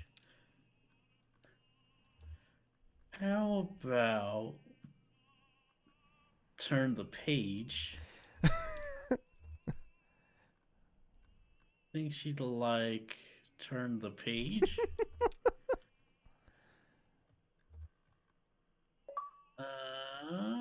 About turn the page. I got an achievement for this, by the way. I just smoked crayfish bread with Kentucky toast. Good choice. Your friend will love it. I'll have that right out, sweetie. Ezra leans over the table and carefully examines the preserved food and drink. Prods a half-eaten tentacle, gently compresses a pea-sized eyeball on a plate. He runs his finger along a grayfish claw. Compress the eyeball. All right. The eye is hard, like glass. Oh, you like candy fish eye? Most kids are repulsed just looking at them, which is a shame, because they're really delicious. I have a bowl of them in the kitchen. I'll bring some out. Sorry I startled you, sweetie. What boat is this? This is the diver's table, and this was the diver's meal. This food is about 15 years old. It's true. Things were different then. Nobody came to eat here. We were fighting just to keep the lights on. Sam, my husband, Sam was depressed. He couldn't catch anything. That was part of the problem. Most of what we served was shipped and frozen or dried, and I just threw it in the fryer. We both come a long way since then. Sam says candied fish eyes. I might be willing to try candied fish eyes. Yeah? Yeah. Okay. We'll see. Yeah, if you find some, let me know. I'll try it. I'll make you some candied fish eyes. Well, 2 young men came in for dinner, seasoned divers. They said over 10,000 hours between them and Lake Leth alone. They been out all day, salvaging parts from a riverboat wreck, and worked up a fierce hunger, they said. They ordered the whole menu without even looking. It was a short menu in those days. I sat them right here and went back to the kitchen. Sam was at the next table doing a Sudoku and drinking malt liquor, his usual routine at the time. An hour later, I was cleaning up when Sam came busting into the kitchen. "Ida," he said, kind of frantic, "these divers are still hungry.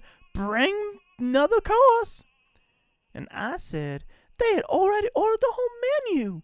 Sam said, "Make something new. Keep making dishes. Whatever, just keep bringing out food." So I did until the small hours of the morning.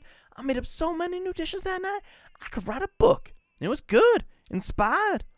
But I was working so hard and fast at the burning edge of inspiration, I didn't think to write any of it down. And I was so wrecked with the exhaustion the next day, I knew I couldn't remember what all I'd done in the kitchen. Sam thought we could take a photograph of the leftovers, but we couldn't get the lighting right, so we just shellacked the whole table. Now, when I need inspiration for the menu, I come back and look here and think about all these and those ingenious dishes I threw together for those divers. Of course, they didn't pay their full bill. I had one of them complaining to the other, "Let's just pay half and let them charge the other half to whatever demon in the kitchen kept making up food faster than we could ask for it." But it all worked out. Things have really turned around since then. This place is actually pretty popular now. Success and our expanded menu inspired Sam too. He started bringing back the most magnificent ingredients from his nightly dives. I'd better get to work. Stay right here, sweetie, and I'll bring you a treat on my way back out. Cough. High-pitched southern grandma is kind of hard to do.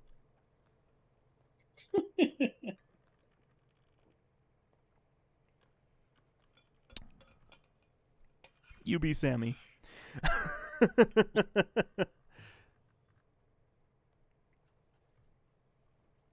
Well, buddy, I guess you're the catch of the day, the one and only. So what are you? You look like, well, some kind of eel, I guess. Kind of mopey little guy, huh? Yeah, I can see in your eyes. You smell like kind of dusty, dry. Where the hell have you been swimming? Skin feels like sandpaper, huh? Well, she'll figure something out. I think I'll call you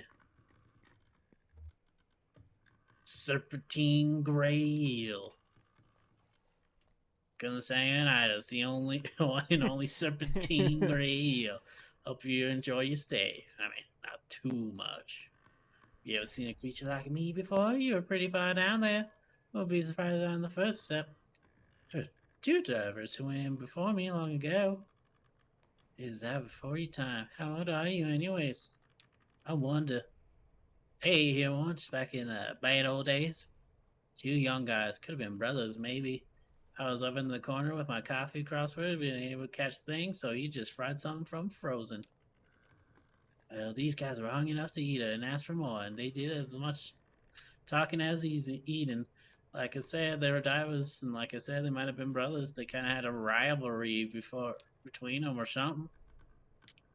I was about to write in the check, but I slipped calmly into the kitchen and told her just keep bringing out food. I figured they wouldn't notice. She caught it up in the boasting as they were, and I want to listen. They went back and forth throughout the hours with all the deep, dangerous dives they'd been on. New tunnels they discovered. Oh, the weird creatures they'd encountered at the weird steps of Lake Leith. It's like a dance. No, like a boxing match. Each storm went deeper than the last. I listened to every word of it. Memorized every description of every tunnel and diving route they discovered. That's my map now, you see. 15 years I've been using the route these 2 young divers discussed right there at that table. Yeah, I could write a guidebook to Desert Lake, but I don't dare. Someone would steal my good diving spots, and then where would we be?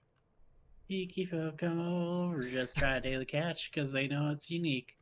Ain't you proud? So I can't write anything down. I just refer to that table where they had their meals so I can look at it, jog my memory. Like, they even pick a crowd when they talk about the shipwrecked little salamanders, eh? Pretty clever. It's my own secret toe. I'll be straight with you, Serpentine Gray Eel. There is One feature to this dream I find unsailing. Fact, I lose down a decent amount of sleep over it. Told you those boys were competing, right? One whipping each other, and each getting wilder, adventurous as they traded tales.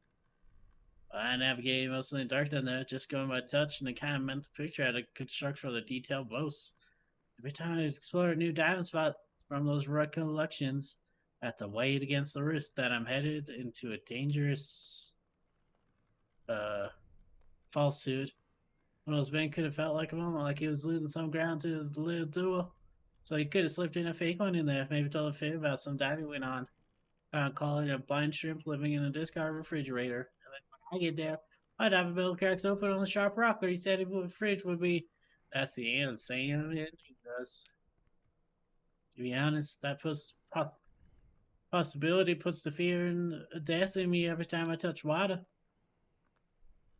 Does he do this every time he catches a fish? I guess. I don't. Is that what he's implying? Hey, Sam. Good haul tonight? We'll see what she can make of it. Yeah, pretty good. I think I had some trouble down my narrow tunnel. Some kind of fast-growing freshwater barnacle just about sealed it up. Picked away for half an hour before I gave up and went the other way. I got the catch of the day. That's the fun part. That's what people travel for.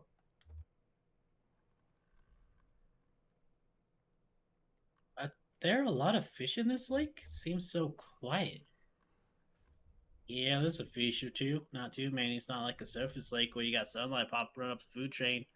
Life down here grows slowly, patiently, quietly. Will you stay for a drink? I got a dark rum that goes well with coffee. I think we're about to leave, but thanks. Just passed through. Hey, we all? Oh, she's got your food ready. Y'all enjoy your meal, all right? And back down you go.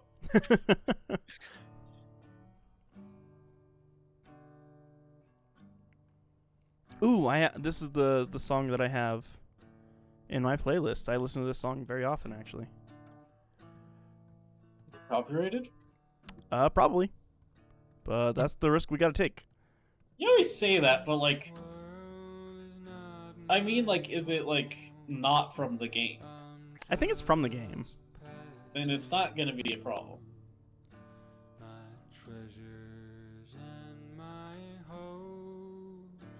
God, I love this song.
To stop until I shake her hand. She's waiting now for me in heaven's open door, and I can't feel at home in this world anymore.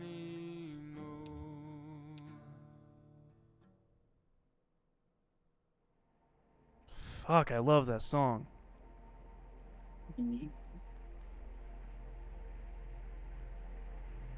Man, it's used really well I had no context for that song at all. Ish. See that? Just looks like a swirling mess of garbage, doesn't it? Well, that's what it is. I don't know why trash seems to collect right there, of all the spots on the lake. It's always been that way. Everyone just navigates around it, like it was an island or something. I think I see some desks and chairs swirling around the edge there. Those all-in-one desks, like they have in schools, if I remember right. It's been a few years since I saw the inside of one. Those must have washed down from somewhere. I've never known there to be a school on the lake. Oh, there was Gemini School of Beauty. It was run by sisters, Cassie and Paula. Indistinguishable except for their haircuts. But I wouldn't think they'd have used desks like that. We used to stop there most every night to let someone off for a cheap haircut. Student stylists, you know, they spared many a sailor the pain of a botched do-it-yourself do. But I guess they got in deep to the power company. Those blow dryers and curling iron burn a lot of coal. It's a shame they had to close down. The haircuts are gone, but the hair keeps growing. Yeah, this cluttered place makes a decent local museum. It's as good a history as I could ever tell. We arrived at a small houseboat neighborhood that sometimes hosted concerts for the pleasure of its residents, where Claire was scheduled that night to perform.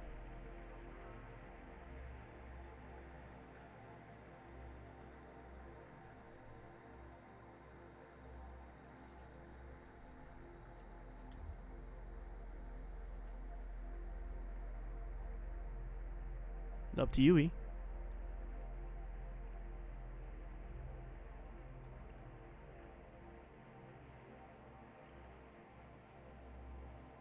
Stay on the tugboat. All right.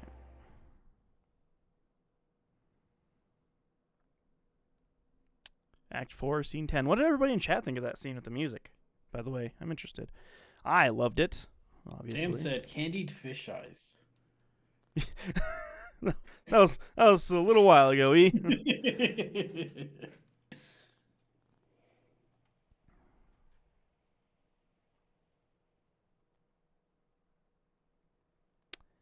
Who's Clara again? Am I Clara? Yeah. What does Clara sound like? I don't remember at all. Is that not the one that you kept changing? Oh, yeah, I think it is. That's a very special tape player you have there. It can play forwards or backwards, slow or fast. You may discover some completely new sounds tonight, Ezra. So, you ready? Yes. Excellent. I can tell you have a good intuition for sound, and that's very important in this place. Any questions before we begin?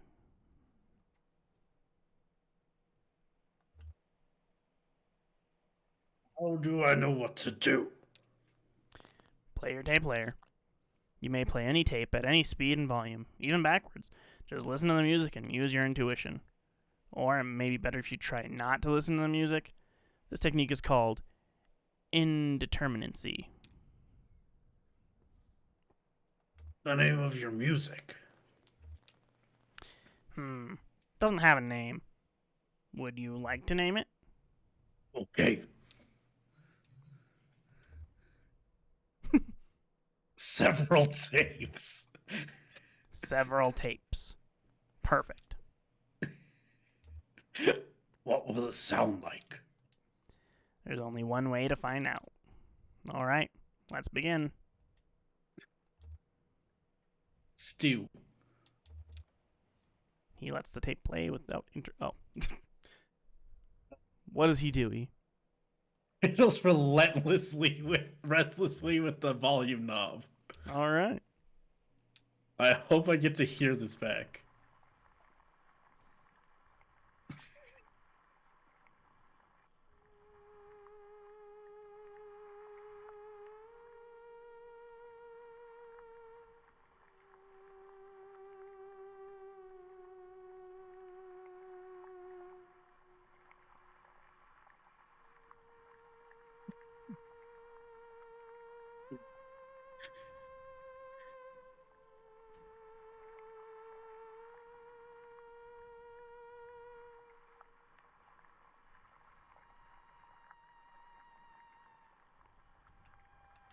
Okay. Mammoth. Mammoth. On and off rhythmically. Mm.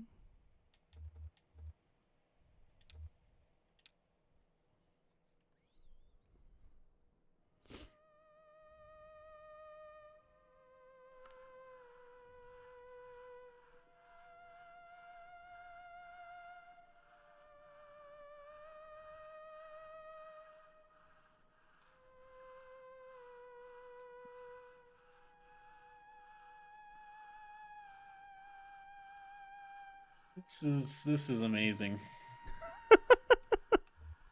Yeah. Slow at first, then speeds up.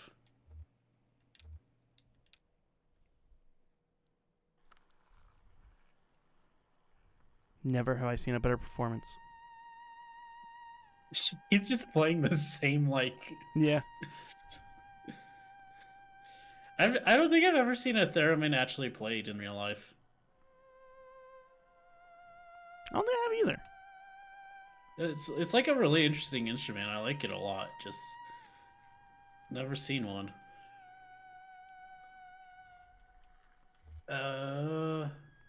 Pots and pans. Backwards.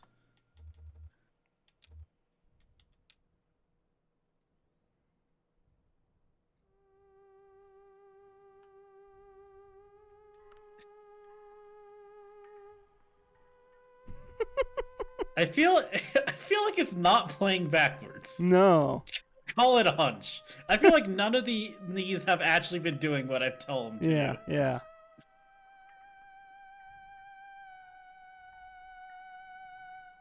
This is fucking courage music right here. Yeah. Courage, the cowardly dog.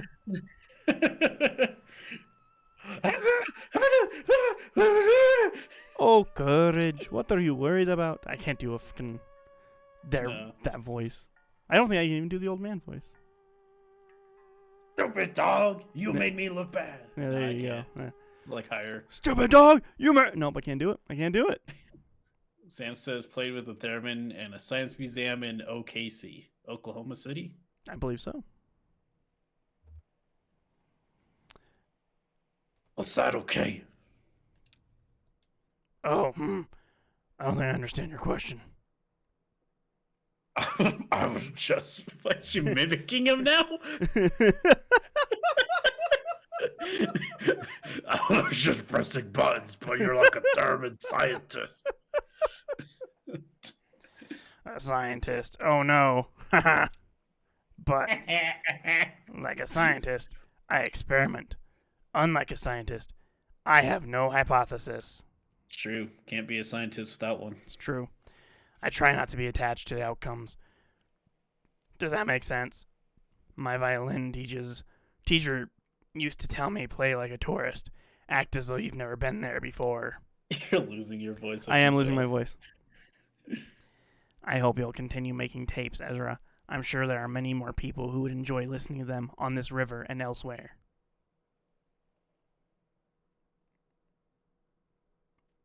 Is that it? Nope. Yep. What? Oh, I thought you meant with the chapter. No. Well, I mean, I was kind of hoping with the chapter, but I didn't expect it to be. And on that silly note. Yeah. I met a photographer once. I mean, one in particular. She even took my portrait. Can't imagine why. She said it would immortalize me. That was a metaphor, of course. She meant I'd never be forgotten. As she was disembarking not far from here, actually, the film fell out of her bag and was borne away by the current. I was working on deck at the time. She shot me a sad, apologetic glance, but I wasn't bothered. It's no shame to be forgotten.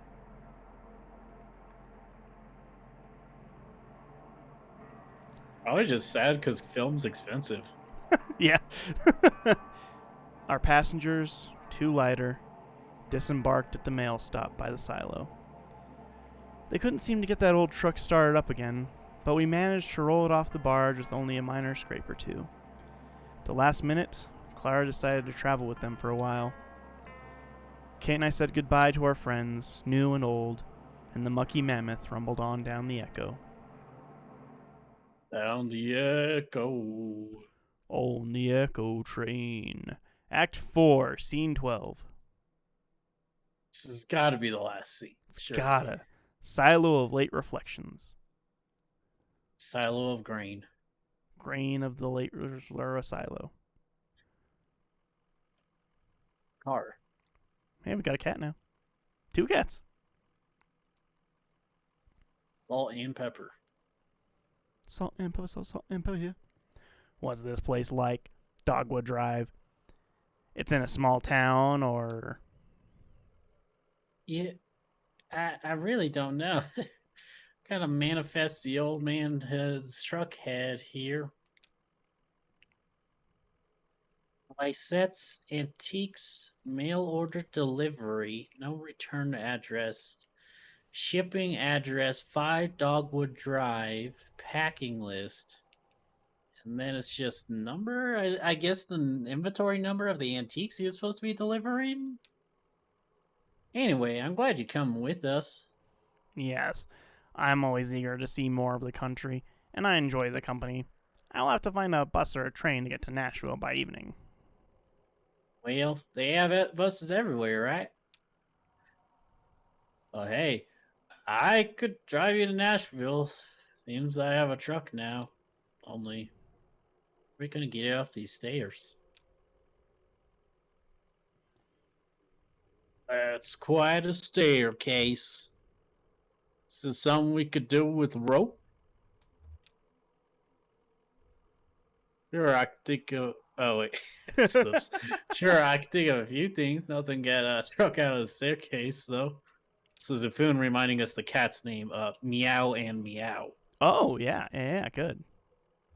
Looks like we're making the rest of this trip up on foot. Is it safe to leave the truck there? Sure, I don't think anyone but us could get it started again. All right, Cricket, let's get this delivery packed and tied into bundles. We're hiking it upstairs. What's in there? You've managed to voice everybody who we have here, basically. That's good. That's good. Yeah. Antiques, I guess. Antiques? Yeah, antiques are, it's like junk, but people will pay for it. True. Oh, Sorry, I guess you'll be taking the bus after all. It's okay. It will be an adventure. Shannon sighs and stretches. Diode, don't worry, lady, we're almost there. On the road again. can't wait to get back on the road again. Ooh-wah. Oh, wow. This feels like an ending to an act. It has to be. Like, even if we have to climb these stairs, this has to be like the end Yeah. of this act. I can't imagine something else. Part 13. Part 13. Stairs. It's actually now Quap, and you have to get up the stairs. Oh no. Did it die? What's that? Hey! Yeah. End of Act All right. 4. Oh, I feel Well- like a lot of nothing in that act, but then like a lot of really powerful moments near the end, actually. I mean, we lost Conway. Yeah, lost Conway. Dead. Kind of dead? Skeletonized. May as well be dead. Dead in debt, right? I mean, skeletons are dead, basically, so... Yeah, skeletons are dead, I guess. That is how skeletons work, isn't it? Blue just is gone. Yeah, that part is really sad, actually. Part's really sad. I liked Blue a lot. Yeah. I gotta say, some of it probably just was our choices of what we wanted to do. It's gotta have been, right? Like, there's gotta be something that affects it, unless it's just always that. Oh, I don't mean the like and what happened. I just mean that we didn't see a bunch of stuff. Oh yeah. I think that's probably just scripted, honestly. Yeah. It seems like such a big moment to not be. Yeah, the reason I think it's scripted is, remember, I had us be like, oh, we're gonna make soup, Yeah. and then it took us there still. That's true, actually. Yeah, that's true. So that's why I think it's just kind of scripted. Yeah. Yeah. Do you want to do the prelude, or you want to save that for like a final Act 5, all of it? We'll do all the rest of it in one last one next Wednesday. All right. Yeah. Because I feel like the preludes usually, like, jump into the act and have, like, a small thing to do with it, at least a little bit. Unless it's the third one. What was the third one? The one you hate. That did wind up being important. I just hated it. Because that... I don't know if I'd say important. It came back. It came back... Well, it explained the debt thing of, like, how Conway's in debt as well. Added some backstory to that stuff and, like, how that kind of works. It was there for a reason. I just hated it because it was too long. And it was real boring how it got to that reason. It didn't need to be that long. It didn't need to be 45 minutes. That's for sure. But yeah. Well, so that was actually an underestimate then for us. For how long it was going to take? Yeah, because I had put it at 4.5 hours, I think. Yeah. So, cool. Yeah. All right, guys. Well, if you always need a hold of get us, we got a Linktree. linktr.ee/LOIP. Gives you a link to all the social medias, all the podcast stuff. New episode tomorrow. Yes, new episode tomorrow. It is a big episode. It's a good one. It's a really good episode. It's a big one that we had been thinking about doing for a really long time, actually. It's one that I do highly recommend everybody go check out. It is Grave of the Fireflies. Yeah, well, check it out if you want to hear me cry. Yeah, actually. There's no way that you can talk about Grave of the Fireflies and not just be sad. Yeah. Don't watch it like if you need to like be ready to do something. Yeah, absolutely not. No. E obviously had to watch it in order to do the show. He spoilers, he had never seen it before. So who could have guessed? Who could have guessed? But he watched it and came over here, and he was just like mentally all over the place. He like wasn't like with it, and I was like, "Oh, you like just watched the movie, huh?" He's like, "Yeah." I was like, "Yeah, no, that makes sense. I get it." Yeah. That was good. But yeah, definitely check that out. Saturday I will not be on the stream. No, most likely. Yeah. So I don't know if you guys are planning on playing Anodyne still. I don't know. I was gonna ask Robbie if he wanted to keep going with it. Yeah. I guess the big thing is I know what to do if you guys get stuck. Right. That's true. That's very true. So yeah. You guys will figure out something. I'll bring it up to Robbie. If not, you know what? I'll finish the Saturday. Or we'll play a co-op thing. We'll probably play a co-op thing instead. The Return of Death Row to Canada.